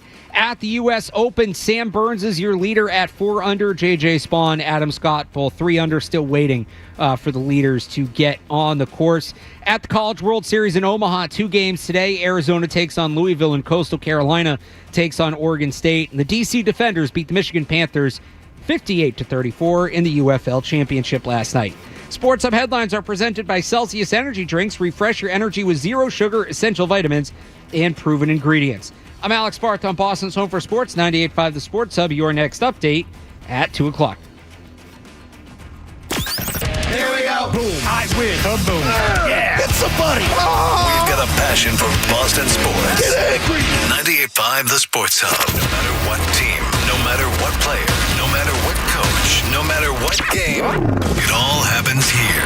98.5 The Sports Hub. They're starting to get some momentum. I don't think they've turned it around. Look, what does it say about the team, especially with the expectations we came into this season with, if turning it around is getting back to 500 in mid-June, right? They're not quite there yet, but they went through a lull. I think the Alex Bregman injury hit them harder. We were very aware of how detrimental that could be. I think the Bregman injury hit them harder than anybody expected, and they're now starting to dig back out of it. I think getting the kids up, getting Meyer and Anthony up kind of gave them a spark, helped carry them through it. They're, like you said earlier, they're winning these low-scoring games. They're winning these one-run games, which they weren't doing earlier, which is a sign that things have changed. But they haven't been a good road team this year. They're about to go on after today, they go out west for 9 in a row on the road. Like, that's going to be telling. If they come back from that still over 500, that's more of a sign that, okay, they've worked through a lot of this and they have actually turned it around rather than being in the process. Most important 2-week stretch of the season coming up for the Red Sox right now. No doubt about that. West Coast swings can make or break a team. If they get through this okay, then, Abreu will be back. Bregman might be back before the All-Star break. You're starting to play better baseball, and you hit on it. The most important thing over the last week is they're winning close and one-run games, and they're not screwing those games up the way they have all year long. So, they've tried to a couple times, but a little more last night. Tell me more. I was in the process of making a complete ass out of myself, trying to ruin Sarge's wedding. What happened last night? Break this down for me. So Dobbins went 6. They pulled him after 6. Luis Guerrero goes in, walked a couple guys, gave up a couple hits, and then Justin Wilson, right, actually did a good job to get out of it. But yeah, that Guerrero stint was you were kind of on the edge of your seat. And then Weissert, he ultimately got out of it, but there were some hard hit balls off Weissert in the ninth. Final out. I mean, you think, is it off the wall? What's going on here? And with, Chapman should have been available, right? Trying to backtrack the days in my mind. Well, he pitched Friday. Yeah. They were off Thursday. Yeah, Chapman should have been available. Yeah. So questionable decision there from Cora, or is something going on with Chapman? Are they managing Chapman? I mean, they've used him a lot. That's something to watch out for. This guy, coming into this year, there were a lot of stats saying he's not as good if you pitch him back-to-back days. They have pitched him in back-to-back days. He's been really good, but at what point, at 36, is he going to break down? 37, whatever he is at this point. What point is that going to happen? So you do need to worry a little bit about that, but Chapman's been excellent. But the key play in last night's game is Narvaez back-picking Dominguez. Yeah. And the Red Sox, in the first 2 games of the series, have done things smarter and better than the Yankees, which says a lot about the Yankees. Yeah. If the Red Sox are the smarter, more fundamentally sound baseball team, because they are not. Well, for the first 2.5 months of the year, it's the Red Sox that are on the other side of that backpick play. Mm-hmm. No doubt. Yeah. No doubt. So have they, that's what I would look at in the last week and say, maybe, just maybe, they are putting it together a little bit, because they're doing some of the small details that seemingly are so easy, but Alex Kora and the entire organization have placed no emphasis on.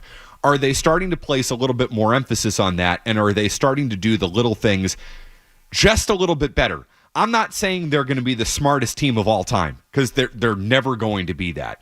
but they just don't need to be the dumbest team of all time, which is what I watched on that stupid effing infield fly rule play where they have no idea on planet Earth what is going on. Trevor Story is as dumb as a bag of rocks out there. What the hell are you doing? Trevor, the runner is not forced. This is basic. We learned this in Little League. Matt McCarthy, Little League umpire, knows what to do in that situation. Why do you, Trevor Story, 10-year MLB veteran, have no idea what to do in that situation? Why do you not know the rules? And why is it okay for you not to know the rules? And why is the culture of the team such that it's okay that you don't know the rules? Does the manager know the rules? Does Alex Kora know the rules? Did anybody bother to ask if Alex Kora or Trevor Story know the rules of baseball? Because it was apparent in that moment that they didn't. But maybe the next day they realize they actually need to know a little bit about the little things of the game because they have been better since, and they've been better than the Yankees in this series. And that's what I look at, Barth. That's when I say maybe, just maybe, they're starting to turn the corner. I didn't feel that way coming out of the Yankees series last weekend because they gave up 23 runs, they made errors all over the field, and they just hit their way in a Little League ballpark to a series win. This Rays series and now this Yankees series, it's been different, and they've been better. The operation feels cleaner. A little bit, yeah. And are they playing noticeably better baseball? Maybe a little. I mean, like, right, Trevor Story's hitting. He hadn't been hitting, things like that. But that's not going to last. It's just they're doing better with the stuff on the margins. I can go back to the challenges the other night, and the Yankees just puking all over himself, and Aaron Boone trying to argue a challenge and getting himself tossed. He's an idiot, by the way. He's not a good I can't manager. believe he's still there. It's remarkable to me. There's a manager who holds his team back. Isn't this the New York Yankees? Isn't this the team that fires managers like that? Not anymore. I know. That's what I'm saying. The old man's gone. Yeah, Gone. Clearly. Yeah. He would have had Boone fired, hired, and fired again by now. Never would have been hired in the first place. Oh, but Boone stands up for his guys. He gets ejected all the time. So what? You know what one of my favorite quotes is? You ever seen Aaron Boone? This was probably 2 years ago now.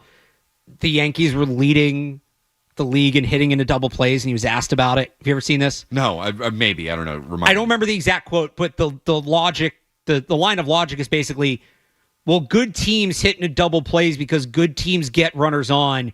If you're not getting runners on to hit into double plays, you're probably a bad team.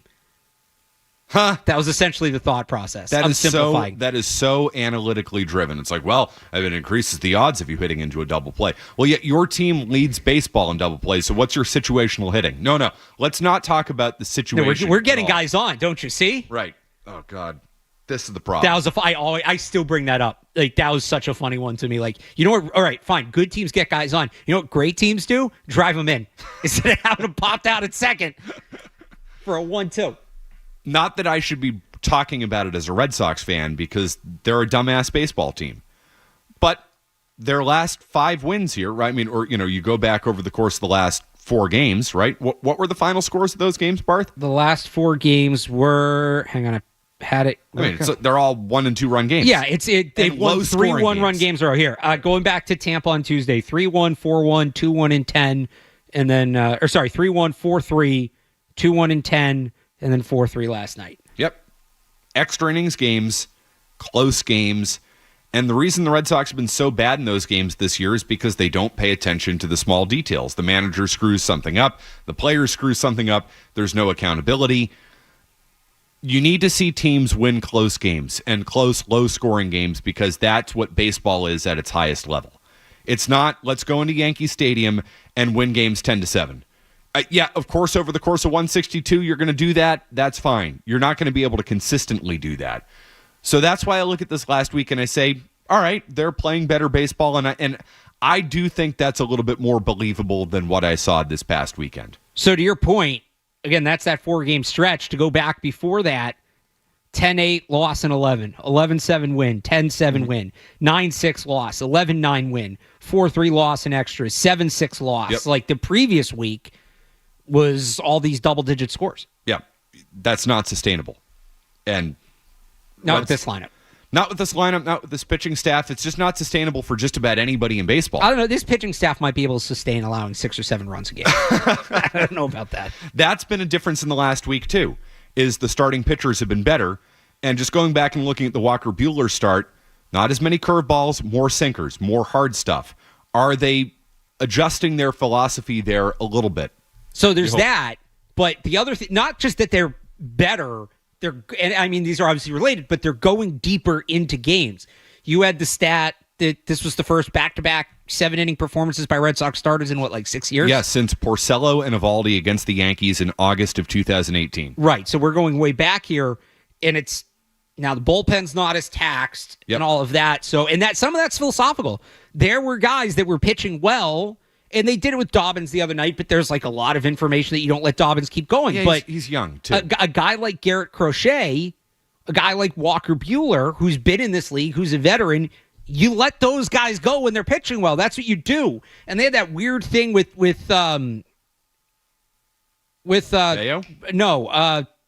Crochet earlier this year. Oh, yeah, against the Mets. So to see them just kind of, and it's great, and this is a league-wide thing that you don't really get the workhorse ace. It used to be you didn't reach the 7th, you screwed up. Now if you get through 5, great. They're actually letting the starting pitchers pitch and go out there and do their job and eat innings and things like that, and it's allowing them to get in more of a rhythm, and it's also helping the bullpen because you're not going through your entire bullpen every game. I thought Alex Kora had one of his best decisions of the year the other night, and it didn't work. But it was keeping Crochet in for the 9th inning against Aaron Judge. I would be fine if he did that again. 10 times out of 10, I'm doing that. 96 pitches or whatever it was entering the inning. He had mowed him down all night long. It was, I think, 105 that Judge hit the home run on? 105, 107 around there, because that was a longer at bat against Judge. But he's throwing. He threw his fastest pitch of the year in that inning. Throwing 100 in that inning. So he's clearly feeling good. Right, because he's an ace. Right. And he wants to be a workhorse, and it's you traded for that guy and you paid for that guy. You go to him in that spot, and it didn't work out, and sometimes that's baseball. I mean, Aaron Judge is the second best player in the game. He's, the best only hitter in the game. I mean, obviously Shohei Ohtani's better than him at everything because Shohei Ohtani is a god. But you do it. It doesn't work out. But I like the message that sent to that team. And you know what they did? They bounced back and they won that game. Yeah. They did. That 10th inning the other night was an example of the Red Sox doing the right things. Narvaez throws out Volpe. Narvaez has been all over this series, and we'll get into that in a minute. And Craig Breslow and the job that he's done, because I think he's had himself a real nice weekend between Crochet and Narvaez. The Red Sox did the right thing in extra innings the other night. Catcher throws out a guy stealing a base. Duran leading off the inning. Doesn't bunt, but gets the runner over. Right. They instantly walk Devers. They get Meyer out, but then Narvaez puts the ball off the wall. Game over. You win the game. They didn't win those types of games earlier on this year. You give up the home run in the 9th, and they melt down. They didn't melt down. And in some ways, I honestly wonder if sending Crochet out there had a bit of an effect on the team. It's all right, we're going for it. We're winning this game. He gave up a tank, but you know what? We got to pick him up because he picked us up all night long. We've only scored 1 for him. It feels like they didn't crumble. Right. And I think that sent a good message to the team, which is something Cora has not done all year long through his in-game decisions and, more importantly, in the clubhouse with the way he's handled Rafael Devers. Yeah, I thought it was to your point, it's the team's job to go out there and get Crochet and get him up because they did not give him enough. He should have won that game. No doubt. He deserved better, and they responded to that. They let him down, and they responded to that. 617-779-0985. Let's take a couple calls here. How about Carl and Grafton on the Sox? Hey, Carl. Hey, guys. I appreciate you having me on. I'm going west on the pike. Listen, as a Yankees fan, okay, these losses have been heart-wrenching. Oh, yeah. You're right. You're completely right about the Yankees playing stupidly because he's stealing third with no outs. No reason seriously? For it. No reason. Why are you putting yourself in that position in the first place? Because all that hubbub 2 batters later with LeMahieu, that could have been to score a run. And they just lost the game in dumb ways that way. But even notwithstanding, I think the Red Sox are playing some of the best baseball of the year because they're finally turning the story around on those one-run losses, and they're beating the team who's beating everybody else except their division opponent. I'll hang up here with you guys. Well, thank you, Carl. I appreciate that. Kendra brought up something yesterday. She said, what if the Red Sox are just Yankee merchants? What if they just beat them? I mean, that would be fun. It's not ideal. I'd rather they be a good team. But yeah, no, me too. But, I mean, it was a question. It's are they really turning it around? Or for whatever reason, do they just play better baseball against the Yankees? I mean, they're on the verge of, if they win this game today, I mean, series sweep potentially. Fried's going, so that's a real advantage for New York. But, are they just a team that, for whatever reason, weirdly beats the Yankees? I'll say this to that. And look, it could be one of those things where we're like, the Red Sox were 5 games over 500 against the Yankees and like 3 games under against everybody else by the end of the season. As much as they've owned the Yankees, Tampa has owned them. They have not been able to beat Tampa the last few years. And they took 2 out of 3 from them last week. So maybe that counters that. I don't know. But no, it is a thought I've had. Like, what if they're just going to roll through the Yankees all year and play 500 baseball the rest of the season? Weird stuff like that happens in baseball all the time over the course of 162. So I don't entirely rule it out. But that Tampa series on top of what they're doing against the Yankees, and I take out last weekend because that was not sustainable. That's what I pay more attention to this weekend and this week against Tampa. So last year, they nearly split the series. The Yankees won at 7-6. The year before that, the Red Sox won 9-4. The Red Sox are not really great. The Yankees are a better team both of those years. How about Justin and Lynn? Justin. Hey, Matt, how you doing? I love the win last night, but I do have one concern, and that's the bullpen last night in the 8th inning and 9th inning. Wilson and White were very shaky at the back of the game. I just want you guys' thoughts. Yeah, Justin, the bullpen blows. That's my thought. It's awful. It's terrible. But that doesn't make you different from a lot of teams in baseball, a lot of contenders in baseball. You can get through the first few months of the season with a shaky bullpen. What the Red Sox need to do is prove that they're worthy of an investment at the deadline. Then you can go out and bolster your bullpen. You can do that in a number of different ways. Tanner Houck is going on a rehab assignment. I'd consider putting him in the bullpen. He at times has been an effective bullpen arm for you. Can he be a 2-inning weapon out of the bullpen? Maybe. Cutter Crawford, I don't know what the latest is with him. I would bring him back as a reliever. I would not stretch him out at this point and bring him back as a starter. You can acquire guys from outside the organization at the deadline. Yes, the bullpen's a problem, but the bullpen is always your most fixable problem in baseball. Right. Every year. You're always going to be able to go out. Like, if they can stay in it, you go out at the deadline and you get an arm or two. Like, a lot of these teams leave their bolt. Like, if you're a tweener team, right, if you're a real contender, you build it up. But if you're on the verge, sometimes they leave a spot or two in the bullpen. They see how it goes. And then if it's working, when you get to the deadline, you go out, you add arms. Who is that guy they added from the Mets a couple years ago? Oh, Addison Reed? No. He had like a horrible year. Hansel Robles. Oh, the Twins. Oh, is it the Twins? Yes. I remember he pitched for the Mets at one point, but like... If Milliken's listening right now, he is taking his pants off as you're mentioning the name Hansel Robles. You can go find... Like, they just kind of... That Hansel was very hot for September of 2021. Right. They just kind of found him, and he was nasty. Like, you can do that. Although, great YouTube video is Hansel Robles pointing at home runs. You ever seen that? Yes, like up. Got it. Calling for pop-ups. It's like 450 feet in a dead center. Depth perception, not Hansel Robles' strength. We continue. It's Matt McCarthy and Alex Barth hanging out on Father's Day. Boston's home for sports. 98.5 The Sports Hub.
The NBA Finals first. Yeah. Joe and PBD on the NBA Finals. Joe.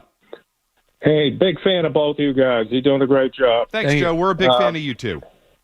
Well, to make you feel better, Matt, yesterday you said you haven't seen a movie since 2005. Neither have I. Joe, I don't know if that makes me feel better, but I do appreciate the sentiment. Are you going to see the new Spaceballs movie? Hold on, Joe. I'm going to put you on hold real quick. I love Spaceballs. Yeah. It's a classic. I don't know if I need Spaceballs in 2025. Nobody needs it. Just like nobody needs a second Happy Gilmore. And it's going to be horrible, but I'm going to watch it. It's like that Simpsons meme. Why now? Why not 30 years ago? I will watch Happy Gilmore 2. I will watch Spaceballs 2. I will be disappointed. I will not care. And we'll get back to you in a second, Joe. Real quick, though. I saw Spaceballs on TV, I don't know, 3-4 months ago. Yeah. And I turned it on, and I love Spaceballs. So I almost feel dirty saying it. Turned it off? I had to turn it off. I just couldn't. It wasn't. It was in the middle of the movie where things get a little, they go to yogurts. It gets a little slow in the middle. It's a little. So I caught it probably at the worst time. It's not the beginning and it's not the end, which is great. Right. But yeah, I don't need Spaceballs 2. Nobody needs it. No. That's not the point. But you said, am I going to watch it? Yeah. Is it coming out in theaters? Is it coming out? I think it's coming out in theaters.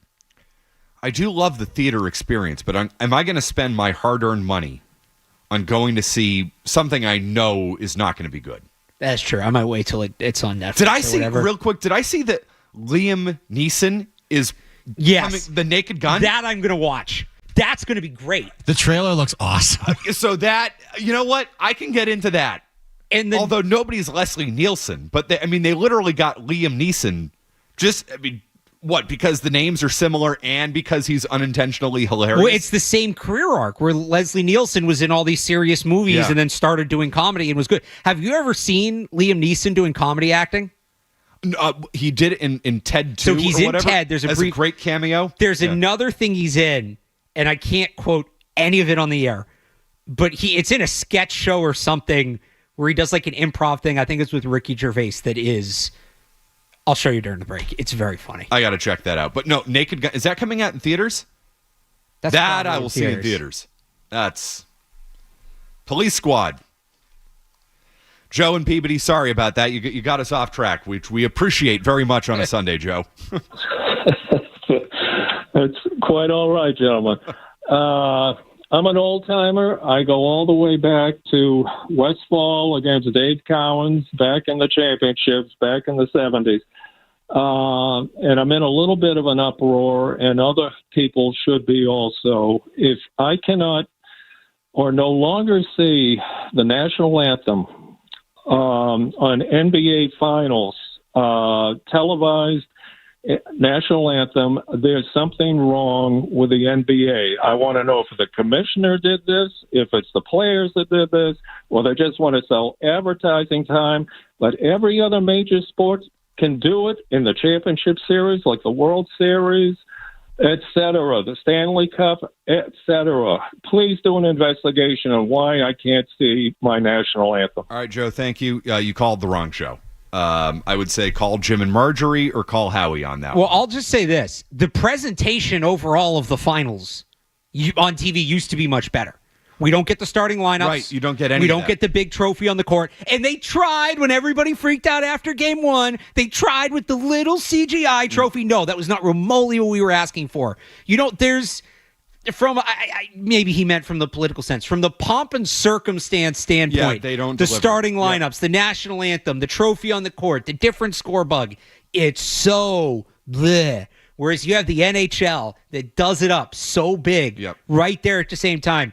As a whole, the NBA should step up the presentation of the finals. So I think that is a totally good point. And I don't think ESPN's done a very good job with this. No. I think ESPN's NBA coverage is slipping and has been slipping for a number of years. Well, some of it's the league. Like, the league could put the giant trophy on the court, and they just don't.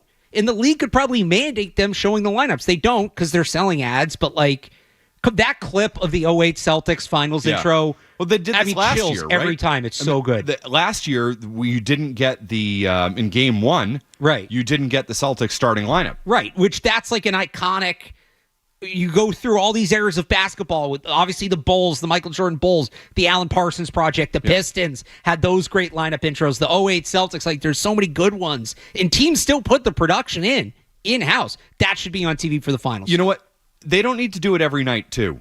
If you want to do starting lineups for games 1 and 3, and maybe Game 7, or whatever that is, or if there's a big moment like Zdeno Chara getting introduced after breaking his jaw, right? That type of thing. If you want to do starting lineup, national anthem, the pomp and circumstance, all that stuff, that's fine.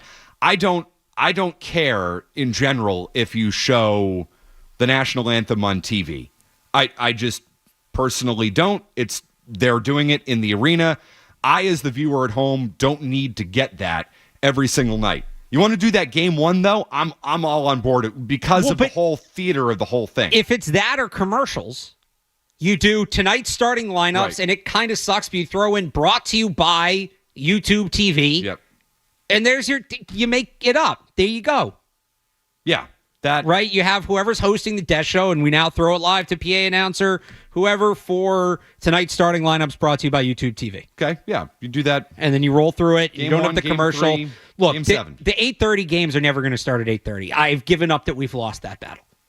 But then at least show me something interesting instead of another block of it. And it's the same 3 commercials. There's not that much variance. And over again. You should be worried as an NBA fan with the way that the television presentation is going, because they're leaving TNT, which has been a really good broadcast partner of theirs. Is NBC? NBC does a really good job with sports, so I think that'll be a good landing spot. But is Amazon going to do a good job with it? I think Thursday Night Football kind of sucks, which is crazy given that I like Michaels, I like Herb Street, but that thing doesn't work, and it still feels there's something about the audio of it and streaming and all that. Well, I think that whole thing blows. To be fair to Thursday Night Football, they're not exactly getting the best games, and that's part of it. I get that. I understand that, but the actual presentation, it isn't as good as it should be. Fair enough. That's just my 2 cents on it. I am all for making the finals feel different as a broadcast product, as an entertainment product. The league does not do that. Let me ask you this. Does that have to do with the presentation, or does it have to do with an Oklahoma City, Indiana final? Does it not feel as big because it isn't as big? And the ratings all the more reason to dress it up and do something. And, it feels like a playoff game, but you could tell me it's the second round, right? And I'm like, yeah, okay. Yeah. Do it up. All the more reason to do it up big. Because I will say this, both of those teams, the environment's been good in the building. The local fans are totally bought in. Cash in on that. Make that a part of the broadcast, a part of the story. You think the series is over? You think Oklahoma City's going to win the next 2 now that they finally outperformed Indiana in the fourth quarter and Shea went off for his and had his moment? A lot of people were comparing this to Game 4 Celtics Warriors. I am. I could see that. And now, look, could I see the Pacers maybe, Game 6 at home, they pull one out. Maybe it gets to 7, but I think the Thunder they were a little shaky. I think they found their footing, and I think they're back in control. Yeah, I don't know if the Pacers recover from that. For a team that needs to rely on being the well-coached, smarter, better, more clutch team in that sense, the intangible things, they screwed up all the intangibles in the final 4 minutes of that game the other night. And they were awful. And they were due for one of those. They were so due for one of those with the way it was going the other way. They can't afford that. They can't. I'm not saying they can afford it, but they were due for one. I don't know if you bounce back from that. The difference between 3-1 in the NBA Finals, teams don't win. It doesn't happen. Teams don't come back. You go through NBA history. The Lakers, the Cavs in 2016, right? They were down 3-1. Came back, yes. LeBron, Game 7, the chase down block, but that was, historic. Oklahoma City's not that. As much as you all love them out there, they're not that. 3-1 down, they weren't coming back. 2-2, they're winning that thing. That's the swing moment in the series. Indiana at home, too. How do you emotionally recover from that? That's a tough one. Tough blow. So I think it's been a good. I've enjoyed the series. I've enjoyed the brand of basketball. It's been good basketball. I don't, the TV ratings, I get it, are part of it, but TV ratings should not dictate whether or not it's a good series. No, I agree. Dictates maybe how profitable of a series it is. Yeah. But it doesn't dictate whether or not it's a good series. It's been entertaining basketball. I mean, Stanley Cup final. I mean, the ratings suck for it, but the ratings always suck for the Stanley Cup final. It's been tremendous. It's been awesome. 617-779-0985. We continue. It's Matt McCarthy and Alex Barth hanging out here on the Sports Hub on Father's Day. Boston's home for sports. 98.5 The Sports Hub. Be sure to tune into the Off-Air Show with Felger every Wednesday just after 6 p.m. on the 98.5 The Sports Hub YouTube channel. The Off-Air Show is presented by the original light beer, Miller Lite. Legendary stories and the Off-Air Show start with a light. Here's to 50 years of Miller time. John Sewer and Trade Clinic is happy to announce their newest location in Norwood. They're currently hiring hardworking trained professionals. John Sewer offers an average annual pay of over $100,000 in great benefits, including health, dental, and vision insurance, paid vacation, holidays, and a 401k with up to 100% company match. Apply online at johnsewer.com. That's johnsewer.com. John Sewer, we get the job done. As much as I'd love to be, I'm the furthest thing from being a car guy. I feel like every time I take my car to the shop, be it for routine maintenance or repair, I feel like I'm at a disadvantage. That is until I went to Meineke. See, Meineke is doing car care right. Meineke is total car care. Engines, brakes, tires, even oil changes. Meineke Car Care is your local, independently owned, one-stop shop for total car care. Visit Meineke.com for a location near you. That's Meineke.com to schedule your appointment today. Trust your key with Meineke, doing car care right. If your pet needs care, but your vet is closed and you don't want a long wait at the ER, then Veterinary Urgent Care Center is here for your pet's urgent needs. With 8 locations in Massachusetts and Rhode Island, VUCC is open 7 days a week and welcomes walk-ins daily. Book an appointment at veturgentcare.com or walk into any of VUCC's locations in Braintree, Dedham, East Providence, Easton, Narragansett, Plymouth, Saugus, and Worcester. Compassionate, convenient, high-quality care when you and your pet need it most. Veterinary Urgent Care Center. Urgent care for your pet's urgent needs. Set yourself up for success. Their locally owned Benjamin Moore store proudly serves the New England area with more than just paint. They're here to support you and help you find everything you need to bring your projects to life. From expert advice to premium products, they'll help you every step of the way. Enjoy exceptional service and explore a selection of beautiful paint colors designed for lasting results. Visit Drive-In Paint Mart today and experience the difference that Benjamin Moore's quality products and personalized guidance can make.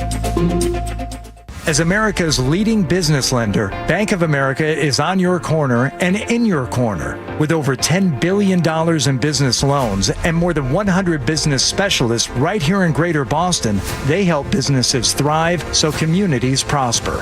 What would you like the power to do?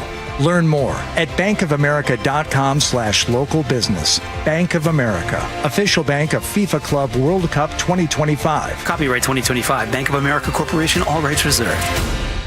Find what you love, love what you find at Total Wine and More. There's so much waiting for you. Spirits and beer, thousands of wines, guides in the know, and prices so low it just might blow your mind.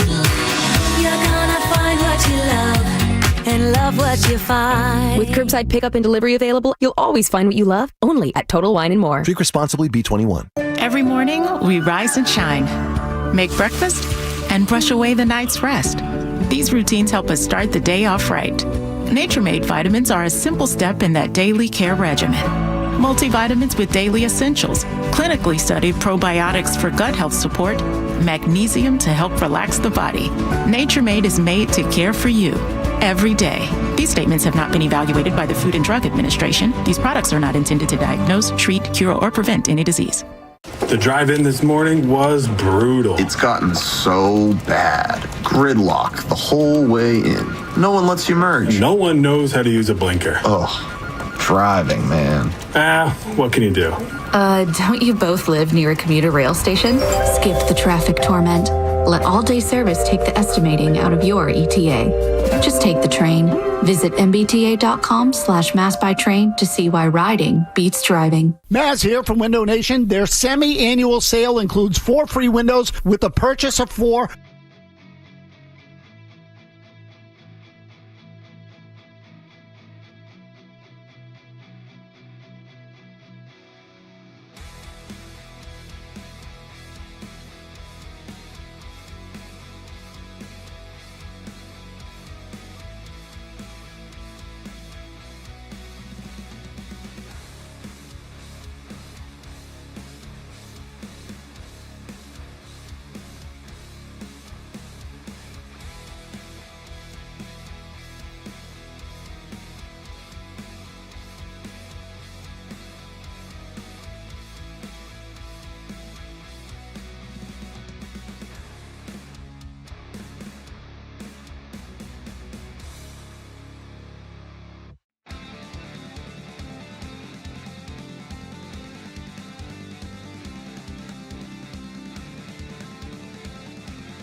Bobby had a grill, and he kind of taps on the steak. You know what I'm talking about? Firm with a little, or what is it? Like firm with a little bit of give. Yep, that's medium rare. And Bobby goes, what if somebody wants theirs well done? He just looks at him and goes, then we politely and firmly ask them to leave. There are. I mean, I can't do it justice, but it's a great. No, there are great moments like that in King of the Hill, but I would say on the whole, it's not The Simpsons. It's not The Simpsons, Family but Guy. It's not, you know. It's really underappreciated, I think. When you actually go back and watch it, like I watched when I was a kid and I didn't really get it. And then I went back and rewatched. I was like, oh no, this is actually really good, especially the early stuff. It's a completely different kind of humor than like The Simpsons or Family Guy or South Park or any of that. It's really its own thing. So to me, there are 3 pop culture dads. Yeah. Like the top 3. A Mount Rushmore, if you will, if you chop off one of the heads. Homer Simpson. Yeah. Tony Soprano. Yeah. Darth Vader. Well, what about like, you got to go further back now. If you're doing like a Mount Rushmores and like. No, I don't want to do Mount Rushmore. Okay. Right? This Sunday, Barth, you and I are greater than Mount Rushmore talk on a Sunday afternoon in June. What about Walter White? I was able to say I would throw Walter White on that mountain. Good one. It's a good one. Is Walter White, though, is a lot of his identity as a dad? Yes, that's the whole thing. Yeah. He's trying to provide for his family. Provide for the... Yeah, you're right. Okay. That's the whole thing. Yeah. Because, I mean, half of The Sopranos is just Tony Soprano living his mundane life as a dad and husband, right? Right. Just like an average... And the other half is just him being a ruthless sociopath. That's also Walter White. College. I mean, we've all watched College. Yeah. The Sopranos. You know, taking Meadow up to, look at the schools, and then he kills the dude, and yeah. I mean, he was kind of awful to AJ, though. Oh, I'm not saying any of these people are good dad. Darth Vader, good dad, blows up Alderaan. That is a good point. I didn't even think of that. Not a great dad. Tries to kill his son. Not a good dad. Underrated one is Randy Marsh. Some of the Randy Marsh, like, dad episodes, Stanley's Cup. Yep. Is an unbelievable episode. The Little League was first South Park episode I ever saw. The Little League one where he's getting all the fights. You know what? Randy Marsh. No, he's way up there. Randy Marsh is up there. Top 5 dad. Stan! When he gets that like really serious. Stan! Let go of my son! Gonna be fighting in the state championship. Sharon. Hey, Bat Dad, I didn't hear no bell. I thought this was America. He starts singing, I'm the best No, Randy Marsh. Randy Marsh is up there. Top 5 dad. You want to talk about like dad moments? Does Randy Marsh have more per capita dad moments than any of those people? I mean, there's some elite ones. The one where the episode with the giant guinea pigs attack, and he's just trying to film all of it. Yes, that's up there. Some in the recent seasons too.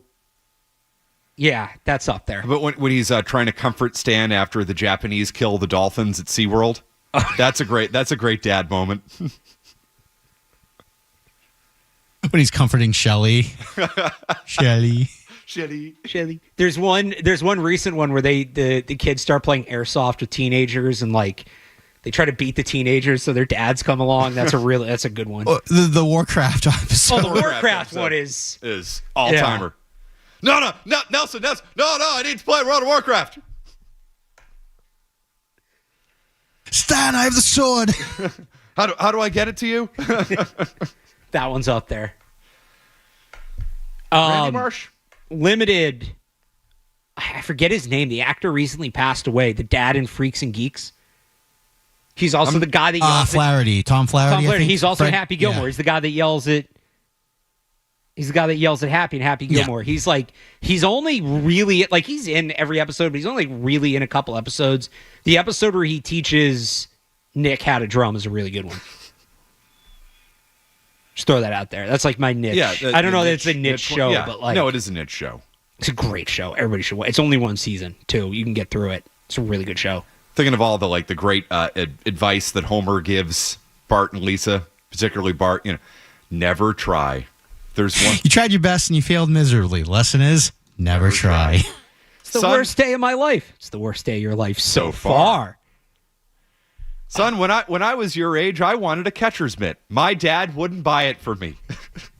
So I held my breath until I passed out and hit my head on the coffee table. The doctor said I might have brain damage. Dad, yeah? What's the meaning? What's the purpose of this story? I like stories. What about you can't keep blaming yourself, just blame yourself once and move on? Do everything half-assed. What a hero.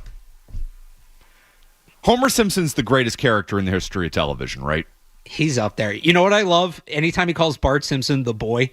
Yeah. When he refers to Bart as the boy, I get a kick out of that. So good. 617-779-0985. Marco in Florida. Marco. McCarthy, bartender. How you fellas doing? How you doing? Good, man. I love the work y'all do. Appreciate y'all filling in. Now, I know this is technically the Joe show, and he said spoilers are allowed, so I have a question for McCarthy and bartender you can chime in too.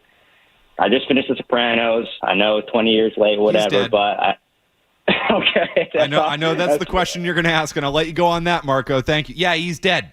Dead. Here's my rule on spoilers. 10 years after the finale, people should have seen it by then. It's 20 years at this point. Dead. Or I've seen some people say 1 year for every season of the show. Yeah, Sopranos was 6 seasons. Right. No, I'm saying spoilers don't exist for a show that old. Do you like the ending? So there's some guy from ESPN who has a really good theory about it. That's like the viewer gets whacked. Yeah, you get whacked for supporting Tony. Well, not supporting Tony, but I'm blanking on the creator's name. David Chase. David Chase got so annoyed with how much people were into the violence. So the whole final season is just this increasing goriness until finally it's like, oh, that's what you want? Boom. And the viewer's out. I love that theory. It doesn't make a lot of sense in the context of the show, obviously, but I love that theory. I'm all about it. I like that theory. No, he's, as Bobby says, I don't think you hear anything. It's just black. What about the rest of the family? No, they don't get whacked.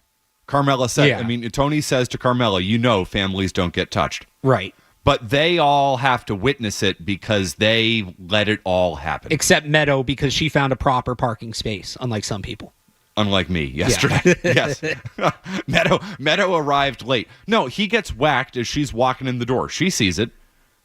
Goes. She's no better. So is the chime opening the door? Is that what that chime is? Yes. She's no better than anybody else in that series. In the end, she ends up with a mob guy. I think Patsy did it, by the way. So, revenge for Philly. Years before.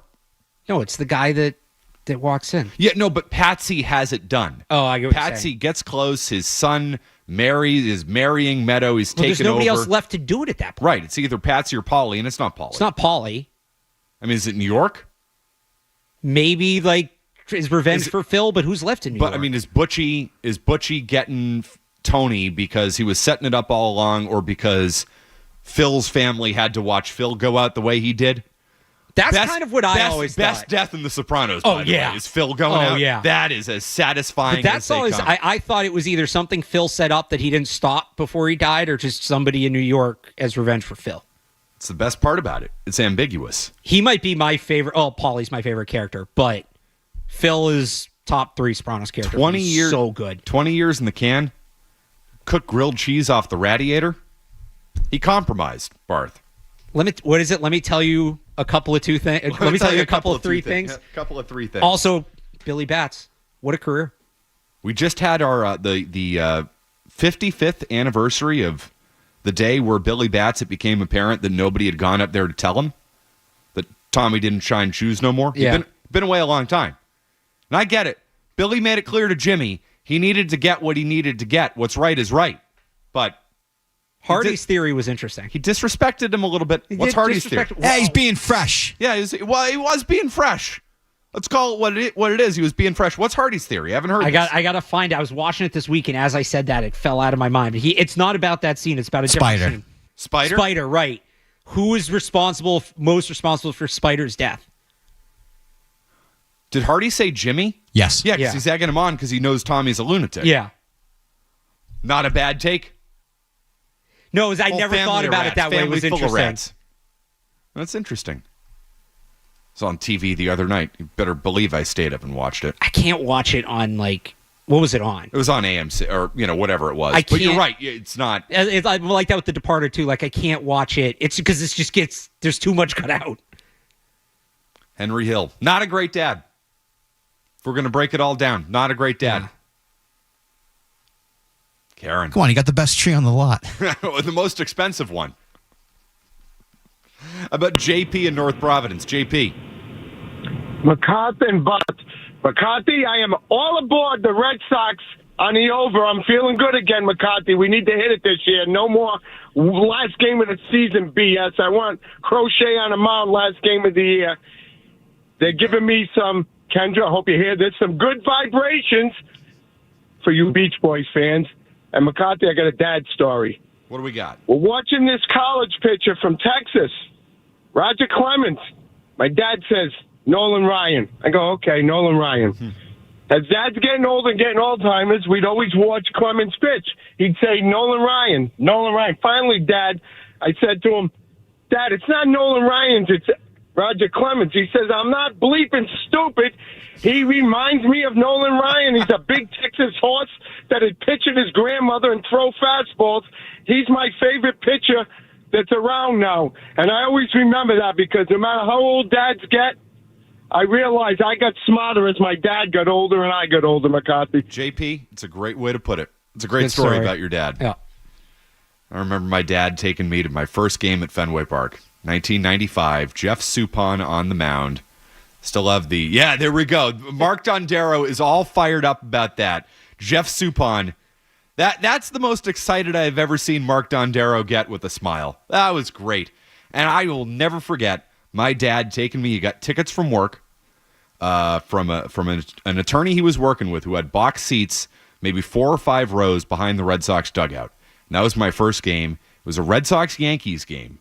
Jeff Suppan on the mound. It was 1995. I'll never forget my dad taking me up that first base side, coming through, seeing the green monster, seeing the green. That was a flash. It's vivid. That really, it's a flash. It's burned in my brain too. And it still hits you every time you go. Yep. It's not quite the same green it is on TV. It's just a little bit different. Something about it when you come up the tunnel from the concourse there. So thanks, Dad. Thanks for that. I'll find the picture. I'll tweet it out today. My dad and I, first Red Sox game. I've got it somewhere. Got the ticket stub and all that. What a time. Thanks to all the dads out there. Happy Father's Day. I hope you get exactly what you want, which is probably just a little bit of acknowledgement and nothing else, and just to not be bothered. But you know what, dads? Let me say this. You were saying, I want to take my dad out, buy him golf clubs, and he keeps saying no, no, no, no, no. That's because dads are so used to having nobody do anything for them, and it almost makes them uncomfortable. So I challenge you dads out there today, when somebody tries to do something for you, instead of being totally uncomfortable with the idea that actually, for the first time ever, somebody cares about you, that you say, you know what? I'm going to accept this from whoever's trying to do this for me today. We love our dads.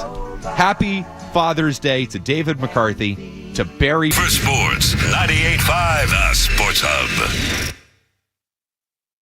Hi, this is Jeff Kaplan from Innuendo. The sun's up earlier and is ready to ruin your expensive flooring and furniture. It's time for automated window and skylight shades from Hunter Douglas. Schedule a visit from our expert team before it's too late. Innuendo in Natick, locally owned for over 35 years. Innuendo.com. Some vehicles are simply made. Cadillac vehicles are made to be iconic, and whether that's being made to be vibrant in an all-electric Lyriq, made to be epic in a luxurious Escalade, or made to be thrilling with the dynamic performance of CT4 and CT5, Cadillac is always made to be bold. This is Cedric Maxwell, and I can tell you that icons aren't just